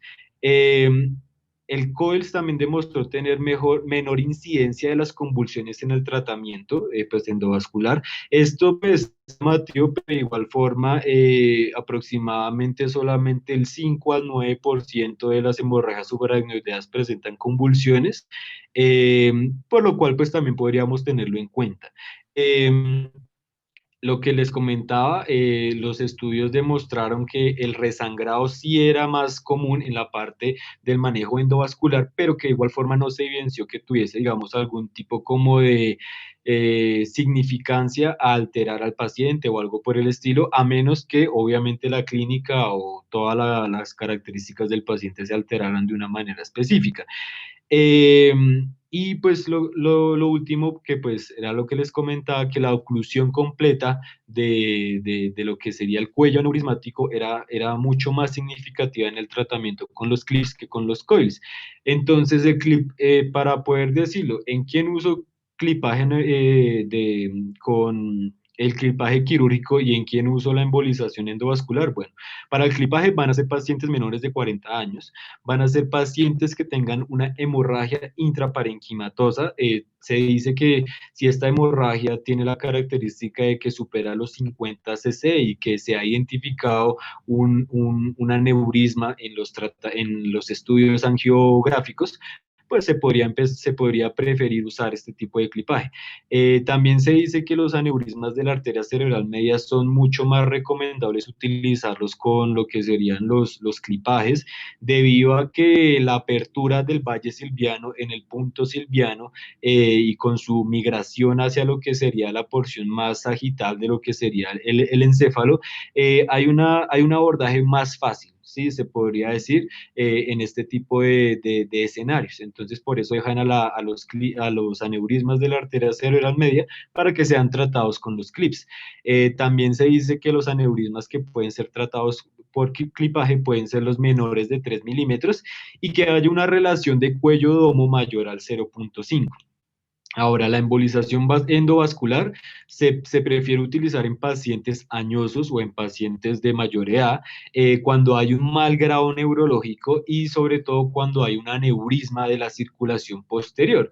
Y principalmente también en los segmentos cavernosos de la arteria carótida interna. Dejaron así para la embolización endovascular para que se refiriera a estos pacientes, y lo más llamativo es lo de la circulación posterior, principalmente, digamos, los aneurismas que tienden a ser de la punta de la arteria de la basilar, que representan aproximadamente entre el 5 al 7%, por lo cual se prefiere estos casos dejarlos como algo especial.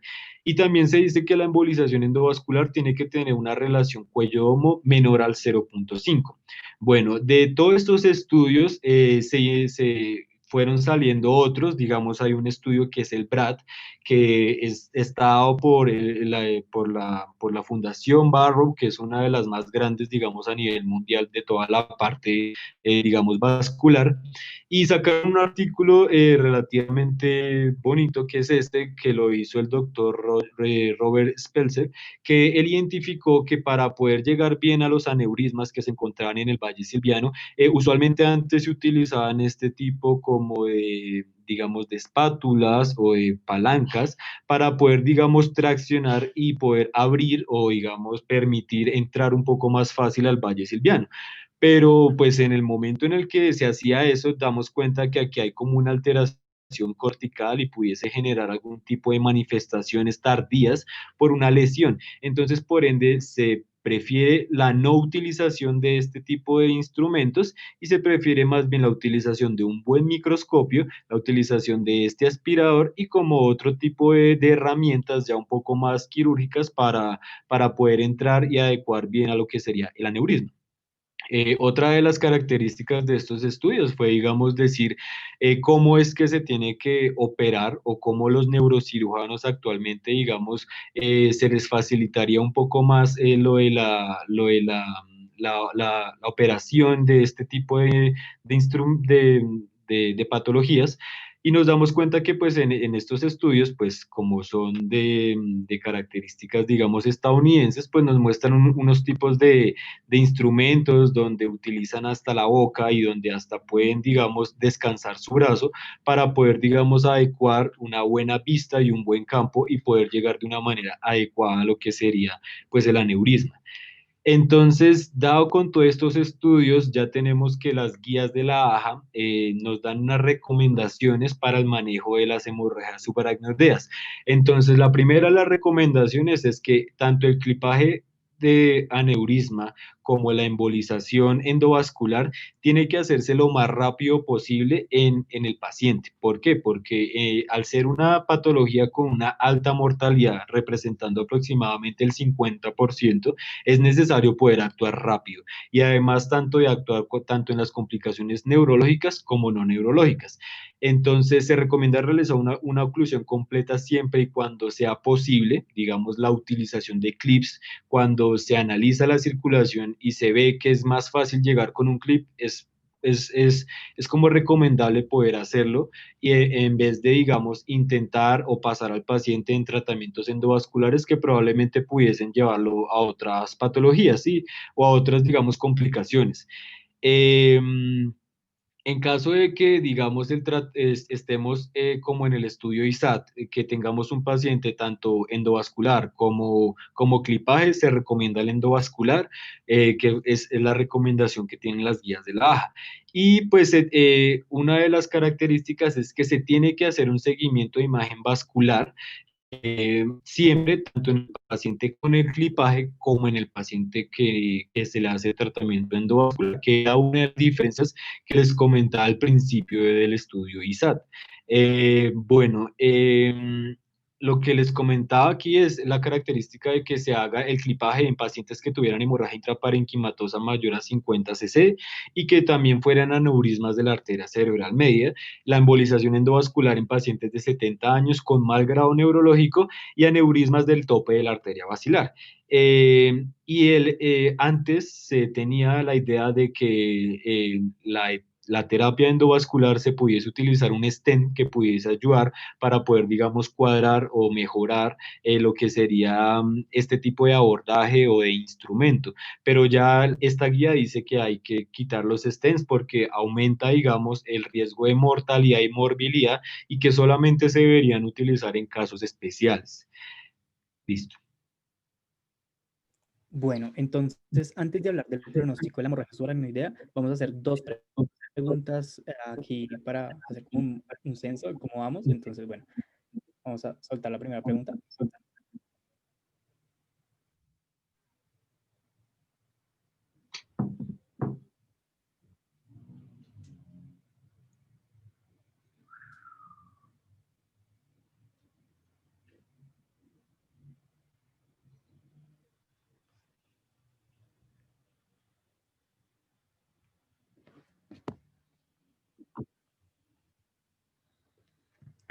Listo. ¿Ya están viendo los resultados?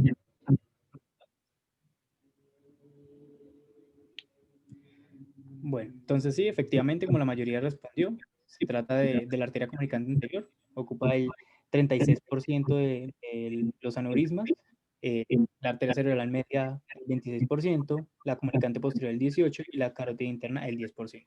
¿Listo? Entonces vamos a hacer una segunda pregunta.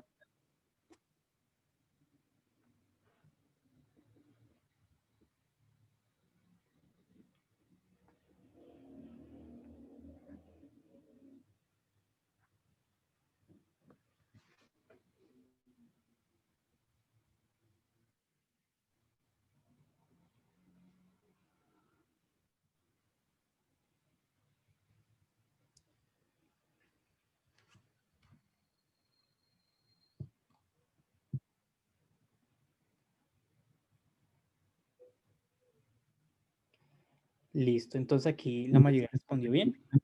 Sí, es la terapia con estrógenos, precisamente. Pues este es un factor más protector y era la razón por la cual las mujeres posmenopáusicas eran las que tenían como mayor frecuencia en cuanto a la presentación del aneurisma. ¿Listo? Entonces, bueno, ahora sí hablaremos de pronóstico. Creo que hay un micrófono prendido, se escucha como eco, no sé. Bueno, listo, entonces hablaremos de pronóstico. Eh, Este va a estar determinado por varios factores. Por un lado está la lesión cerebral la lesión cerebral que produce la hemorragia subaracnoidea o los riesgos relacionados con la misma neurocirugía. Hay una alta morbilidad y mortalidad, como lo hemos mencionado. La morbilidad a largo plazo va a depender de la disfunción neurocognitiva, de la epilepsia, déficits neurológicos focales o incluso la anosmia. En cuanto a la mortalidad, mencionar que hay una mortalidad temprana y una mortalidad tardía. La mortalidad temprana se ve generalmente a pues, las complicaciones como resangrado, vasoespasmo, isquemia cerebral, hidrocefalia, aumento de la presión intracraneal, convulsiones o complicaciones cardíacas. Y se dice que la mortalidad general alcanza hasta el 30%. El 18% de los pacientes mueren antes de ser valorados. Y en cuanto a la mortalidad tardía, solo mencionarles que la mortalidad a 5 años es menor en pacientes con terapia endovascular. La recurrencia se debe a tres principales factores que ocurra una ruptura de un aneurisma tratado, que ocurra una ruptura de otro aneurisma en un paciente con múltiples aneurismas, o la ruptura de un aneurisma que se genere de nuevo. En cuanto a los factores predictores, pues tenemos el nivel de conciencia, la edad del paciente, la cantidad de sangre en el TAC inicial o algunos trastornos fisiológicos. Y el cribado de los familiares va a ser muy importante, ya que tener un familiar en primer grado que tenga un riesgo de hasta, que tenga un antecedente de hemorragia subaracnoidea nos va a generar hasta un riesgo 5 veces mayor de presentarla a nosotros. Y ahora vamos a hacer otras dos preguntas antes de pasar a hemorragia subaracnoidea de tipo no aneurismática, ya como para cerrar esta parte. Entonces, puedes hacer la tercera pregunta, Mateo.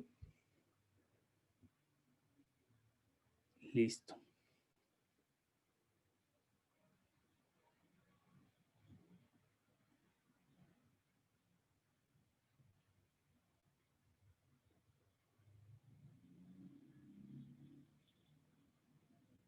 Listo, muy bien. Aquí creo que no hay ninguna duda. Todos tienen claro que el síntoma más sensible es la cefalea en tipo Thunderclap. Y la cuarta pregunta.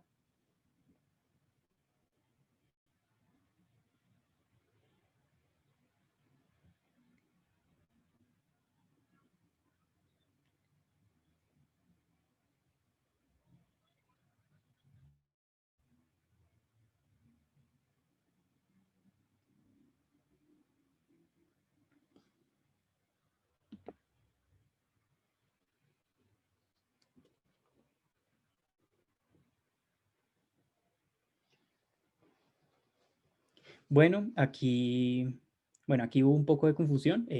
Para aclararles, DSA es angiografía por sustracción digital y había mencionado que este es el gol estándar precisamente para identificar la fuente del sangrado. Entonces, pues esta debió haber sido la respuesta a la B. ¿Vale? Muchas gracias. Entonces, sigamos. Siguiente, Mateo. Bueno, ahora sí. Listo, bueno, entonces en esta ya para que podamos terminar esta charla, quería hablarles de la hemorragia subaracnoidea no aneurismática, aproximadamente representa el 10% de las hemorragias subaracnoideas y como su nombre lo indica, es algo que ocurre donde no hay un aneurisma.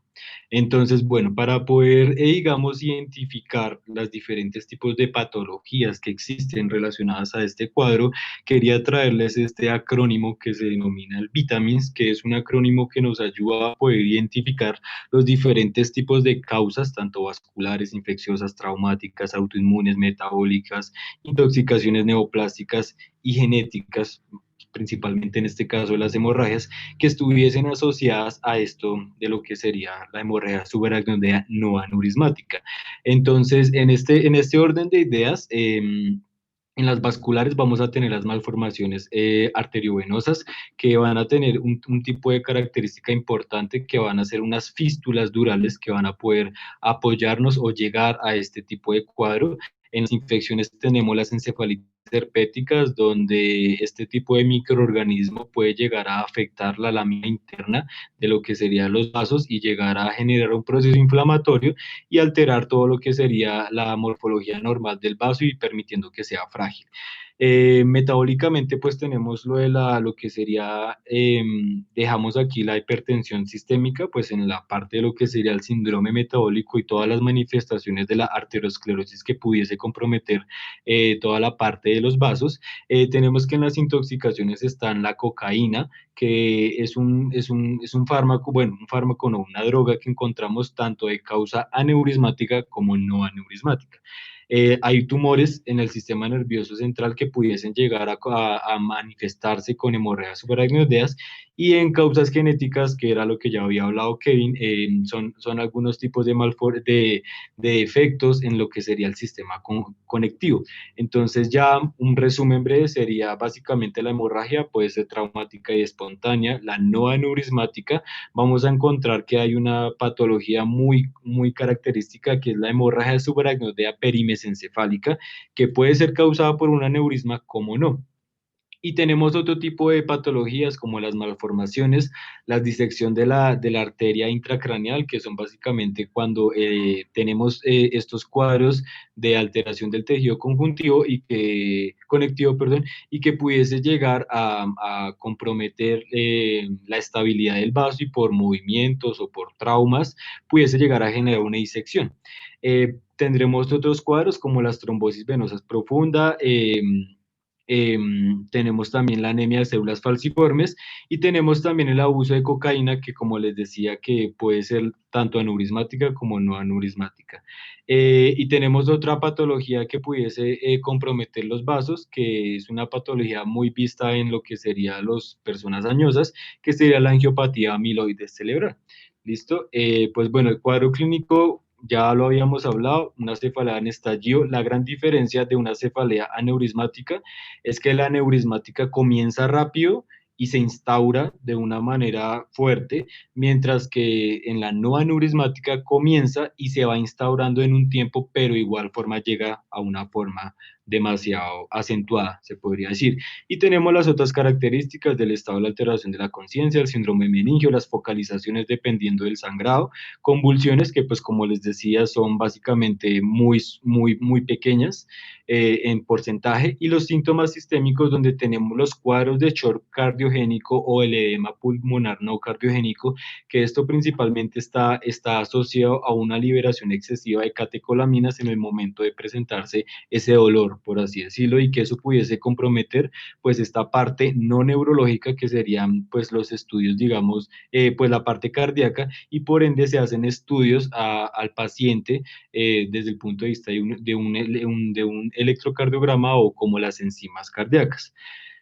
Ya para el diagnóstico es lo mismo que lo que tendríamos de una neurismática. También se utilizan las escalas, digamos, semiológicas, como sería la escala de Hunt and Hess y la escala de la World Federation. También tendríamos los estudios de neuroimagen, como lo que sería la escala de Fisher, que lo podríamos utilizar en la tomografía y la resonancia, que pues nos podría ayudar a identificar el sangrado.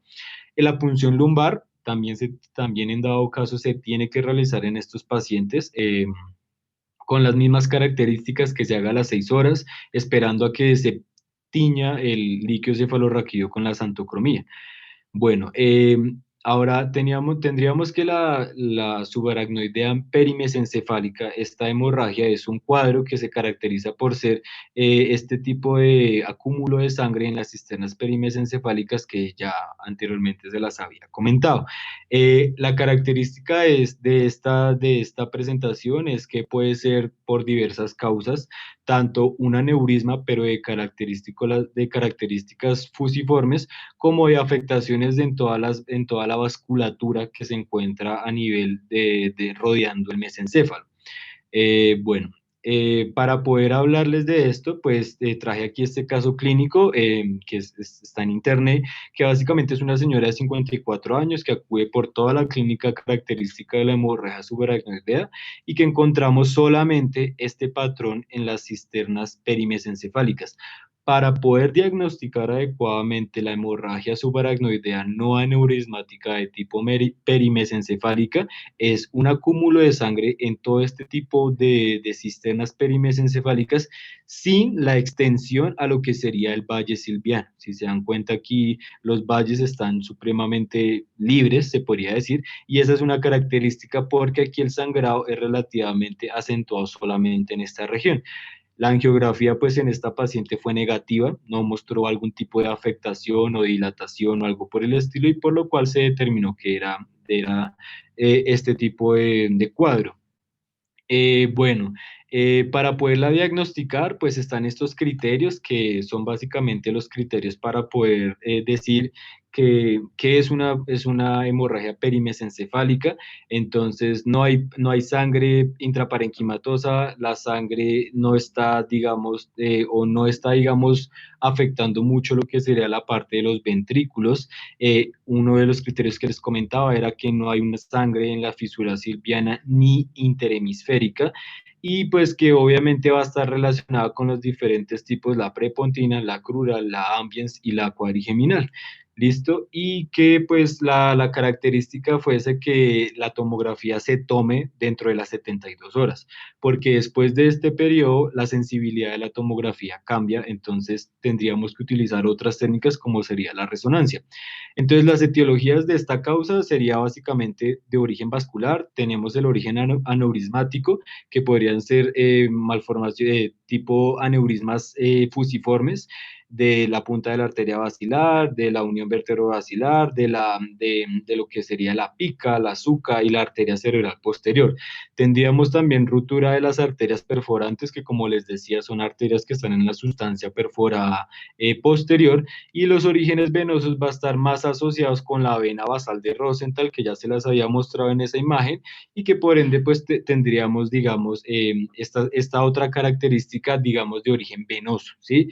Y tendríamos un hematoma de la pared de la arteria basilar, que también es un cuadro que se denomina como una lesión disecante de la arteria cerebral, en este caso la basilar, y que ese hematoma se podría decir que se hace entre las capas de lo que sería el vaso sanguíneo, va a crecer y crecer, y llega un punto en el cual podría afectar y dañar lo que sería la morfología del vaso y llevar a este tipo de sangrado. Bueno, pues aquí esta es una imagen de lo que sería el libro del doctor Roton. Tenemos aquí lo que les decía, las arterias perforantes posteriores en la cisterna interpeduncular. Tenemos aquí a los lados, pues la emergencia de la arteria cerebelosa superior, y ahí, pues aquí estaría ya más lo que sería la cerebral posterior. Pero aquí también tendríamos la relación de la arteria de la basilar, aquí pues cortada en esta parte, y tendríamos aquí lateralmente a lo que sería las cisternas perimesencefálicas, la porción de las venas de la vena basal de Rosenthal, que se une, digamos, allá dentro, un poquito más superior con la vena cerebral interna, y aquí formarían lo que sería la gran vena de Galeno, para después ir al giro al seno recto y después que vaya a la prensa o tórcula, que es una estructura ya, digamos, venosa. Pero pues aquí podemos ver la relación de las posibles causas que me pudiesen llevar a ese cuadro. Entonces, las complicaciones son lo mismo, neurológicas y no neurológicas. Ya creo que pues este tema lo tenemos claro, y por ende el paciente, desde el punto de vista que no es aneurisma, de igual forma se tiene que prevenir que haya resangrado, que haya una hidrocefalia y que haga vasoespazo. Entonces, o sea, el paciente se tiene que abordar de la misma manera. Obviamente no va a haber, digamos, una indicación quirúrgica, pero sí puede tener las mismas manifestaciones de un paciente pre o post quirúrgico si no se hace una adecuada, digamos, atención. Y aquí lo mismo, les dejo las convulsiones con ese asterisco, porque pues es un porcentaje muy pequeño, y por ende, pues no, pues las guías nos dicen algo en específico de la utilización o no de lo que serían los fármacos anticomiciales, que se conocen así. Bueno, y el tratamiento, como lo dijo Kevin, pues se basaba principalmente en tres pilares: el pilar de la triple H, la hipervolemia, la hipertensión y la hemodilución. Se hizo un consenso en el 2011 donde ya se determinó que lo único importante sería la hipertensión y la euvolemia. Ahora, no hay todavía información suficiente para poder determinar si la incidencia o la gravedad de las afectaciones de tipo aneurismático, perdón, de hemorragia no aneurismática, son lo mismo que la aneurismática, pero por ende se ha llegado al consenso de que se tiene que tratar al paciente de esta misma manera, y que de igual manera el tratamiento o sea, debe ser, digamos, integral, a pesar de que no haya digamos, dilatación. Se tiene que preferir que el paciente se aborde de la misma manera. Y ya pues estas ya serían pues nuestras conclusiones. Tendríamos que pues la hemorragia subaracnoidea es una enfermedad grave, tiene una mortalidad del 50%. Los factores asociados son la hipertensión arterial, el tabaquismo. Tenemos que realizar tratamiento para estos pacientes en centros especializados, porque la mortalidad, al ser tan alta, se ha identificado que el 10% de los pacientes fallecen en la atención prehospitalaria. Sabemos que tenemos que utilizar varias escalas, digamos, como la escala de Hunt and Hess, para poder identificar todo este tipo de características del paciente, como la escala de la World Federation. pues teníamos que los estudios de primerazo que pudiéramos utilizar serían la tomografía computarizada sin contraste, la cual puede ser negativa a las 72 horas porque pierde su sensibilidad y por ende cuando tengamos dudas en esto, pues pudiésemos utilizar otra técnica que sería la punción lumbar.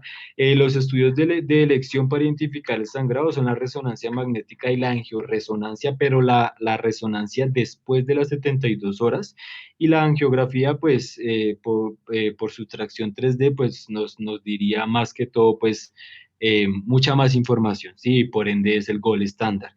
Los estudios de ultrasonografía, digamos, de lo que sería el Doppler transcraniano, nos ayuda a poder identificar el vasoespasmo, debido a que el Doppler ayuda a mirar la velocidad del flujo sanguíneo. Y estas velocidades se pueden ver afectadas por el vasoespasmo y por ende en algunos centros, pensaría yo que no en todos, se pudiese realizar o no este tipo de estudio diagnóstico, pero que de igual manera este estudio siempre va a ser operador dependiente y por ende pues es muy específico donde se realice.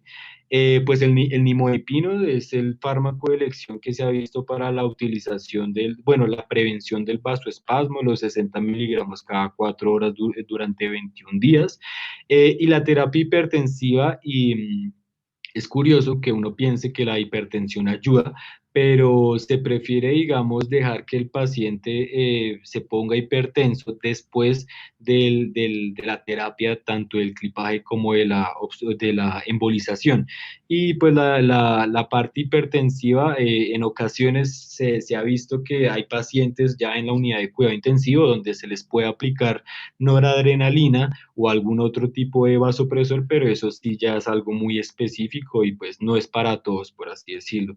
Y ya de final, pues la hemorragia subaracnoidea no aneurismática solamente compromete el 10% de los casos, por ende hay una información todavía muy ambigua y que la hemorragia subaracnoidea no aneurismática debe ser tratada y diagnosticada como si fuese una causa aneurismática, que eso es lo importante para poder, digamos, cuando presentemos algún tipo de cuadro y tengamos esa duda, se tiene que hacer eso mismo que con mi compañero y yo les hemos comentado para poder, digamos, evitar esa mortalidad tan grande que tiene el paciente con esta hemorragia. Y ya, muchas gracias. Muchas gracias, Mateo y Kevin. Espectacular presentación. No sé si el doctor Vega o el doctor Bueno tengan algunos comentarios o si haya alguna pregunta por parte del público.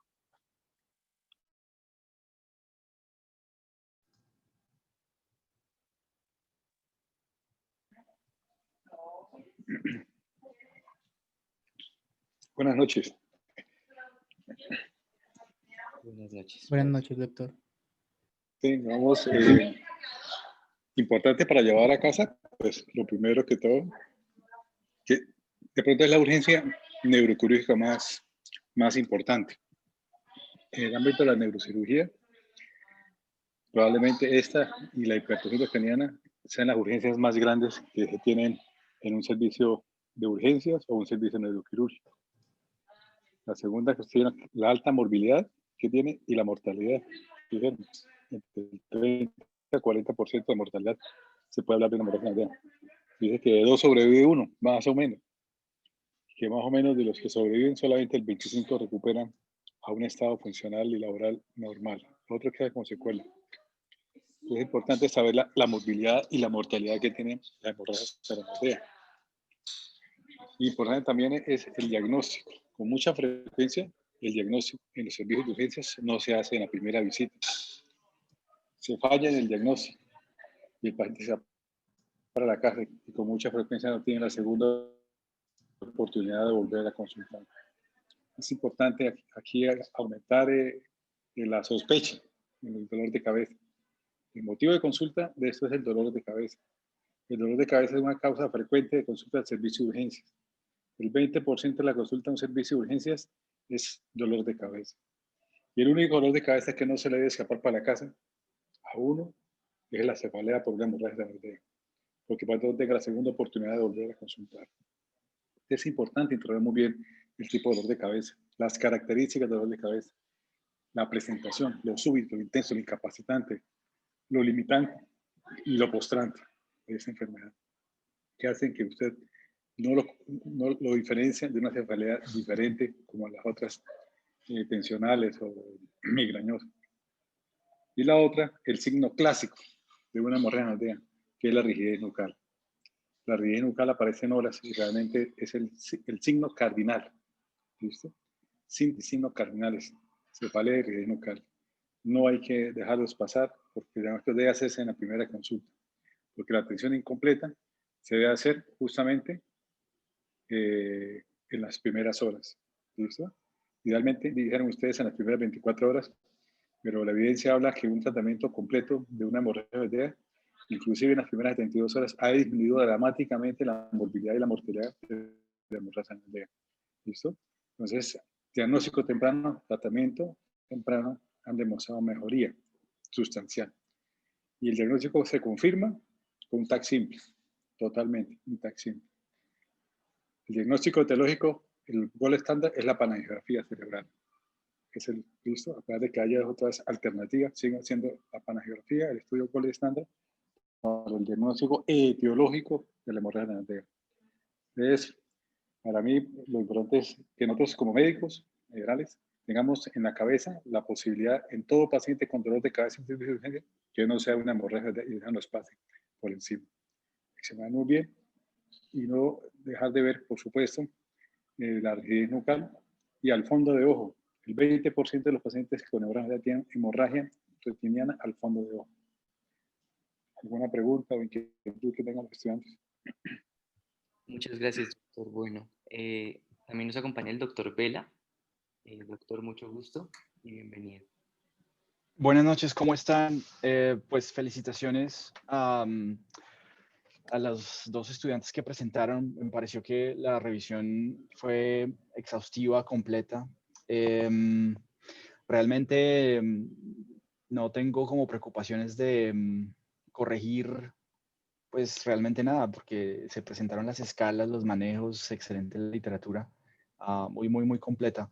Lo único que realmente se de pronto se escapa, que también es algo, incluye el manejo neuroquirúrgico, y es controvertido de hecho, el manejo agudo de hidrocefalia, pues con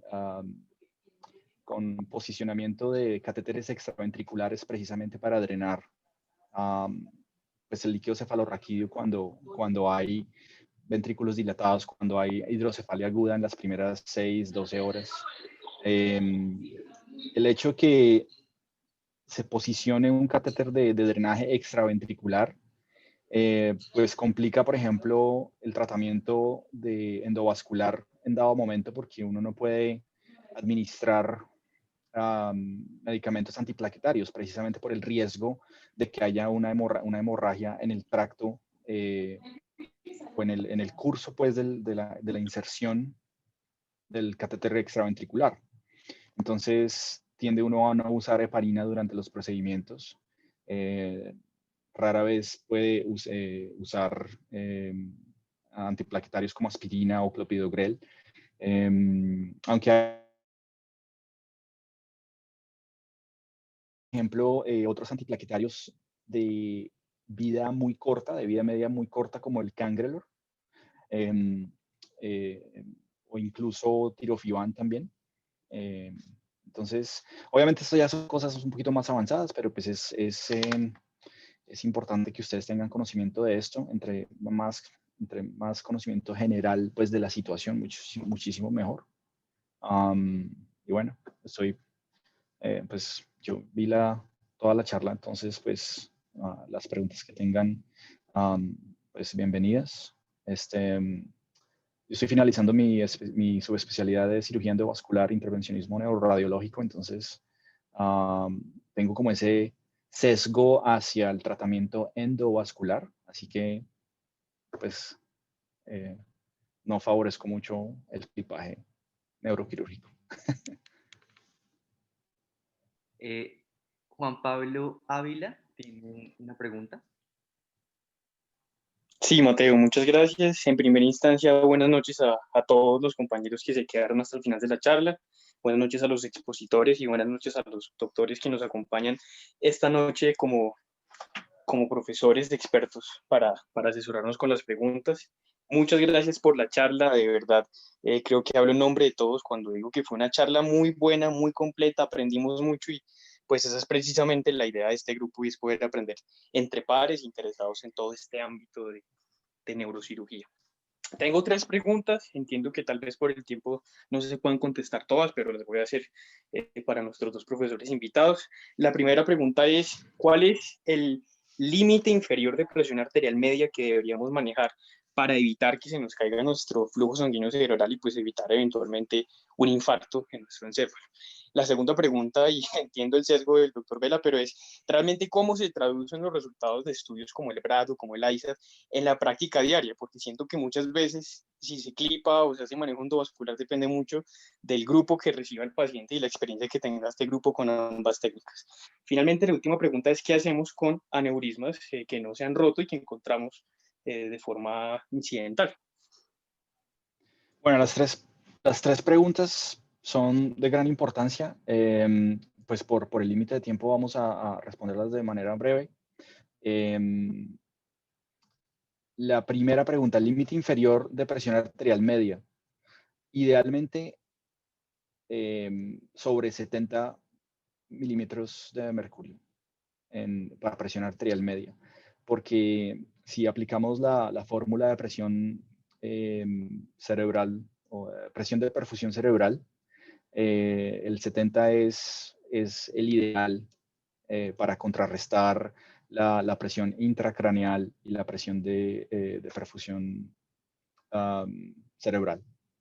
Esto pues, se deriva de la curva de regulación de flujo sanguíneo cerebral o de autorregulación y desregulación, que eso es un modelo pues, que se describió hace ya muchísimo tiempo, donde se grafica básicamente presión se me traba el español, qué pena, presión de perfusión cerebral. Y si el aneurisma no está asegurado, o sea, en un paciente las primeras 12 horas, 24 horas, donde no se ha podido asegurar el aneurisma, por cualquier que sea el procedimiento, porque no siempre se puede acceder a transportar a un paciente con hemorragia subaracnoidea inmediatamente a un centro donde se haga terapia endovascular, o por ejemplo, clipaje de urgencia. Ese paciente tiene que tener una presión arterial de menos de 140 y se tienen que usar o sea, se tienen que pues, usar goteos de nicardipina, infusiones de nicardipina o dosis intermitentes de la betalol. Esos son los 2 agentes farmacológicos que usamos de manera más frecuente. En cuanto a la pregunta de cómo, o sea, cómo interpretar y cómo integrar los estudios, los ensayos clínicos, el ISAT y los subgrupos de estudio del ISAT. En la vida real lo que hacemos obviamente, pues, gold standard, la angiografía por sustracción digital, 4 vasos, 6 vasos, idealmente 6 vasos, incluyendo las carótidas externas para un paciente con hemorragia subaracnoidea. Porque algo que también vale la pena mencionar, no solamente se encuentra hemorragia subaracnoidea en aneurismas rotos, sino que también se puede encontrar hemorragia subaracnoidea en fístulas durales arteriovenosas, que son malformaciones venosas que producen un shunt, o sea, una desviación de la sangre arterial capilar a venosa y comunicación retrógrada que puede pasar, o las malformaciones arteriovenosas también. Esos son también causas de hemorragia subaracnoidea. Entonces, la mejor manera de integrar pues, estos trials es básicamente analizar la anatomía, la localización, el tamaño del aneurisma. Entonces, acá, por ejemplo, en el centro, yo estoy en el Baptist Hospital de Miami. Y estuve, bueno, hace poco en el hospital universitario de la Universidad de Colorado. Son grupos similares, teníamos un manejo similar lo que se hace es analizar la morfología, la anatomía, qué tan viable es, por ejemplo, llegar a un aneurisma de la cerebral media, donde el ángulo de entrada de un microcatéter puede que sea imposible desde la cerebral media hacia la bifurcación entre rama superior y rama inferior, o división inferior, división superior, superior-inferior. Entonces, ese tipo de aneurismas, por lo general, se puede considerar el clipaje si la persona es joven, como lo mencionaron, si el paciente es joven. Tuve un par de casos hace unos meses donde el aneurisma era de la comunicante anterior, 10 milímetros, o sea, 1 centímetro, que es grande, y todo era favorable, excepto la tortuosidad, tremenda tortuosidad, o sea, kinks y loops de la carótida interna. Entonces, no hay manera de navegar los catéteres hasta allá, a pasar de la carótida común a la carótida interna para llegar al carotid terminus, como bueno, a la bifurcación entre cerebral anterior y cerebral media. Entonces, no es que no hayamos podido hacer el coiling, sino que era la navegación imposible por tortuosidad de las arterias. Entonces, ese paciente era un candidato para clipaje. El tamaño son obviamente aneurismas gigantes de más de 2 centímetros. Pues hacer un clipaje de ese tipo de aneurismas es bien complicado. Obviamente yo no soy neurocirujano, entonces pues realmente no puedo describir las técnicas para operar de manera abierta o por craniotomía de ese tipo de aneurismas gigantes, pero se prefiere, en ese tipo de aneurismas gigantes, se prefiere una combinación entre coiling, o sea, los coils son filamentos, hagan de cuenta un alambre que se va empaquetando dentro del saco del aneurisma, y diversores de flujo o flow diverters, que son como stents, son mallas, son dispositivos que se colocan, se posicionan dentro de un vaso para divertir el flujo, o sea, alejar el flujo sanguíneo del aneurisma. Es decir, se conduce el flujo sanguíneo dentro del stent, dentro del diversor de flujo, para que no entre al saco del aneurisma, y obviamente se rellenan ese tipo de aneurismas con coils. Entonces es una técnica que funciona bastante bien. La mortalidad y la salvedad de estos procedimientos es muy buena. La recurrencia, porque eso es algo que también hay que analizar, la recurrencia de este tipo de aneurismas es muy baja. Entonces, pues el ISAT, o sea, en otras palabras, fue un gran estudio, demostró muchísimas cosas que ya se mencionaron, favorece en parte la terapia endovascular en cuanto a recurrencia. Entonces, pues esa es la manera de interpretarlos en el día a día, ¿no? ¿Qué tan favorable es la navegación de los catéteres? ¿Qué tan joven o mayor es el paciente? Riesgos de sangrado. Si, por ejemplo, hay un paciente que no puede estar. Hace unos días tuvimos un paciente con un síndrome de Osler-Weber-Rendu, que son esos pacientes que tienen o hemorragia, ¿cómo se llama esto? Hemorragia hereditaria con telangiectasias. Es un síndrome donde el paciente tiene malformaciones arteriovenosas en muchas partes del cuerpo, sobre todo en los pulmones, en la cara, en la nariz, entonces presentan epistaxis todo el tiempo. Ese paciente tiene riesgo adicional de sangrado y lo encontramos con un aneurisma de la comunicante anterior, 8 milímetros, 7 milímetros, una cosa así.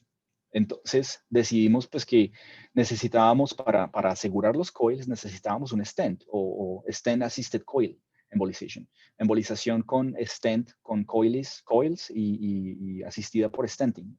Para poner un stent necesita el paciente estar en antiplaquetarios, en clopidogrel, en aspirina, en Cangrelor. Entonces, sabiendo que puede sangrar tanto de las malformaciones arteriovenosas que le encontramos en los labios como en la nariz, con doble antiplaquetario, pues ese paciente puede sangrar y puede presentar muchísimas complicaciones, tanto nasales, bucales, pulmonares. Entonces decidimos que lo mejor para el paciente era el clipaje. Ese, por ejemplo, es el análisis. Eso no se toca en un trial. Entonces, esas situaciones tienen que ser analizadas día a día y paciente por paciente. Y la otra pregunta es, ¿qué era la otra pregunta? Se me olvidó. La segunda pregunta, la tercera pregunta.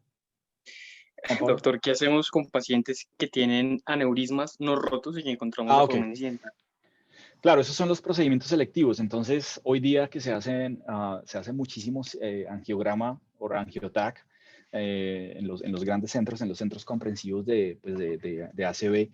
Estoy seguro que obviamente en Colombia también se hacen así y pues tengo contactos en varios amigos neurólogos y neurocirujanos en varios centros en Bogotá.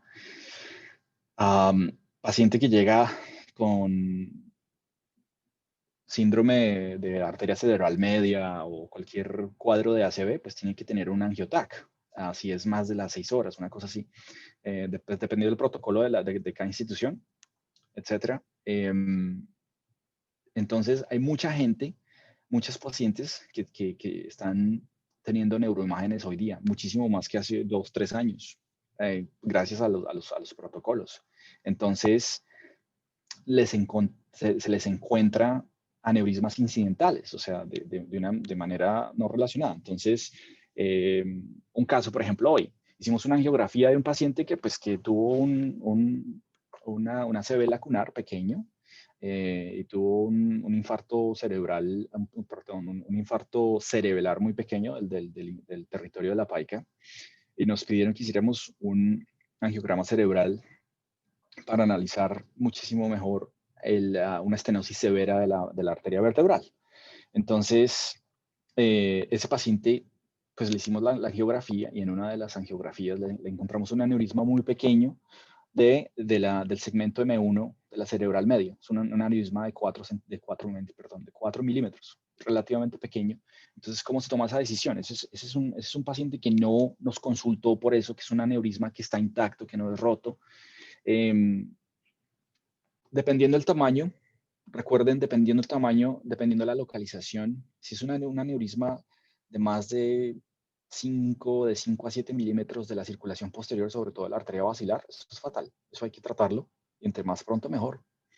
Entonces, hay pacientes que resultan diagnosticados con este tipo de aneurismas básicamente por azar, por chance, después de que tienen una resonancia, tienen un angiograma por TAC. Entonces, los refieren y se analiza factores de riesgo, hipertensión no controlada, si son diabéticos también, sobre todo la hipertensión no controlada es lo más importante en estos pacientes. Si son fumadores, tremendo, eso es uno de los factores de riesgo más importantes en pacientes con aneurismas, porque por alguna razón el crecimiento de un aneurisma está relacionado al tabaquismo pesado, por toda la cantidad de tóxicos que tiene eso. Entonces, bueno, esa es la manera como de analizar este tipo de casos que son electivos o pacientes que vienen ya por consulta externa y sin ningún síntoma neurológico. Se empieza con una angiografía diagnóstica, se analiza la anatomía, se analizan los factores de riesgo y se proponen tratamientos. Entonces, coiling del aneurisma únicamente, coiling asistido por un stent, es decir, que el stent va a sostener los coils del aneurisma para que en aneurismas de cuello ancho. Diversores de flujo, por ejemplo, un aneurisma del segmento oftálmico o del segmento supraclinoideo de la carótida interna. Son aneurismas sencillos de tratar con un diversor de flujo. Si el paciente puede tolerar antiplaquetarios, simplemente se pone un diversor de flujo y el aneurisma desaparece entre 4 a 6 meses. Y esos pacientes les va muy bien. Si son, por ejemplo, ya situaciones más complejas donde se necesite un doble stent, o lo que llamamos stent en Y, son stents cruzados así, o sea, se ponen en la basilar, uno va a la arteria posterior cerebral derecha y el otro va a la arteria cerebral posterior izquierda. Entonces son cruzados en y si es un aneurisma del top de la basilar, esos dos stents cruzados van a sostener los coils que se ponen dentro del saco del aneurisma que está ubicado en el top de la basilar o en el apex o el ápice de la arteria basilar. Entonces, pues sabiendo la mortalidad, sabiendo el tamaño, la localización, los factores de riesgo, siempre se le propone un tratamiento a esos pacientes. Si es un paciente joven, sobre todo mujeres entre 30 y 40 años, que se les encuentra, por ejemplo, un aneurisma pequeño de la posterior comunicante, 2 milímetros, 3 milímetros, se puede hacer seguimiento a 6 meses, seguimiento anual, bien sea con un angioTAC, idealmente con una angiografía cerebral, y pues si no hay crecimiento del aneurisma o cambios en la morfología del saco del aneurisma, pues simplemente se empieza a hacer seguimiento anual. Y hay aneurismas que no cambian a lo largo de 2-3 años. Entonces, que no vayan a tener, por ejemplo, factores de riesgo como hipertensión, que no vayan a tener familiares con aneurismas, que no vayan a tener enfermedad de policística, de riñón poliquístico, porque esa enfermedad está asociada a aneurismas cerebrales, ¿ok? Y sobre todo de carácter familiar también. Entonces, pues para no extenderme, esas son como las respuestas a tus 3 preguntas. Y bueno, algo más que necesites ser aclarado. No, doctor, muchísimas gracias por sus respuestas. Con mucho gusto. Doctor, hay una última pregunta de Santiago Sí. Molina en el chat que dice, doctor, una pregunta, entonces en la derivación ventricular externa, ¿en qué caso se reserva?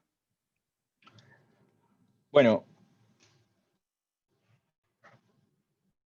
hay 2 maneras de responder esa pregunta.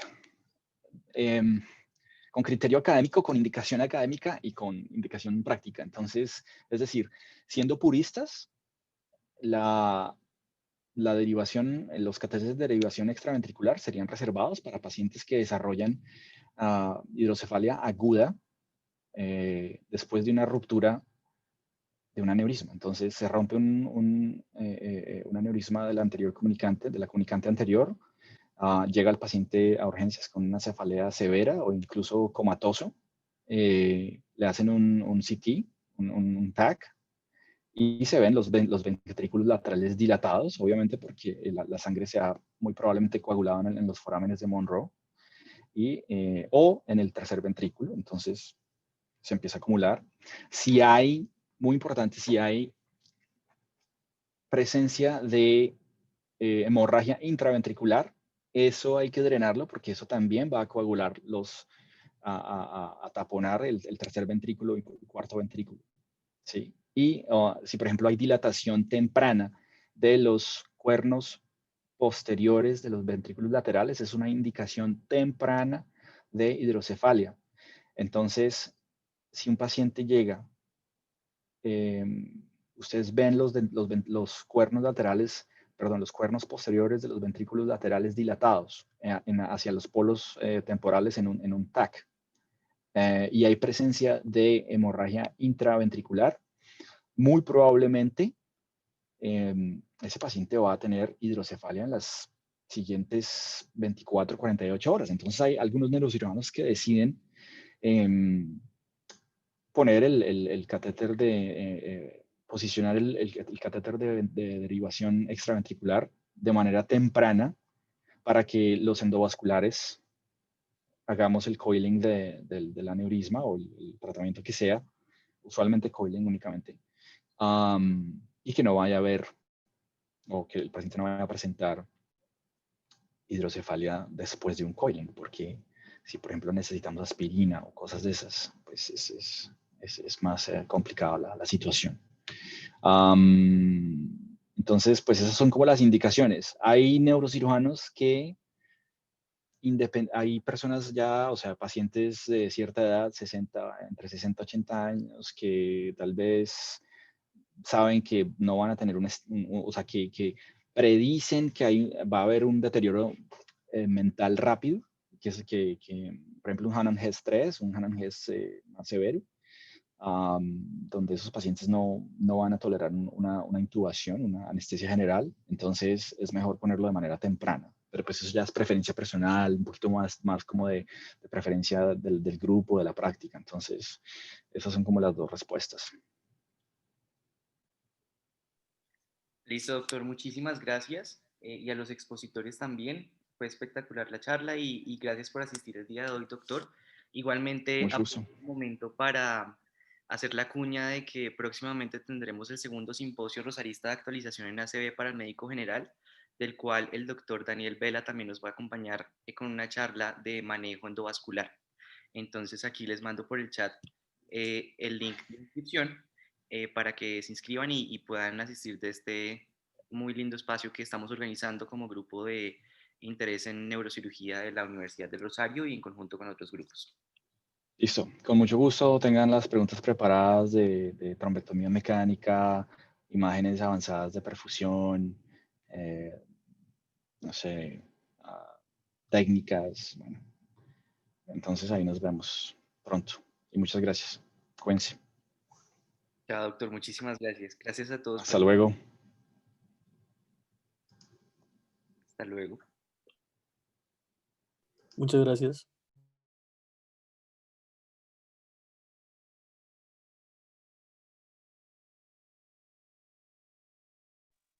Gracias.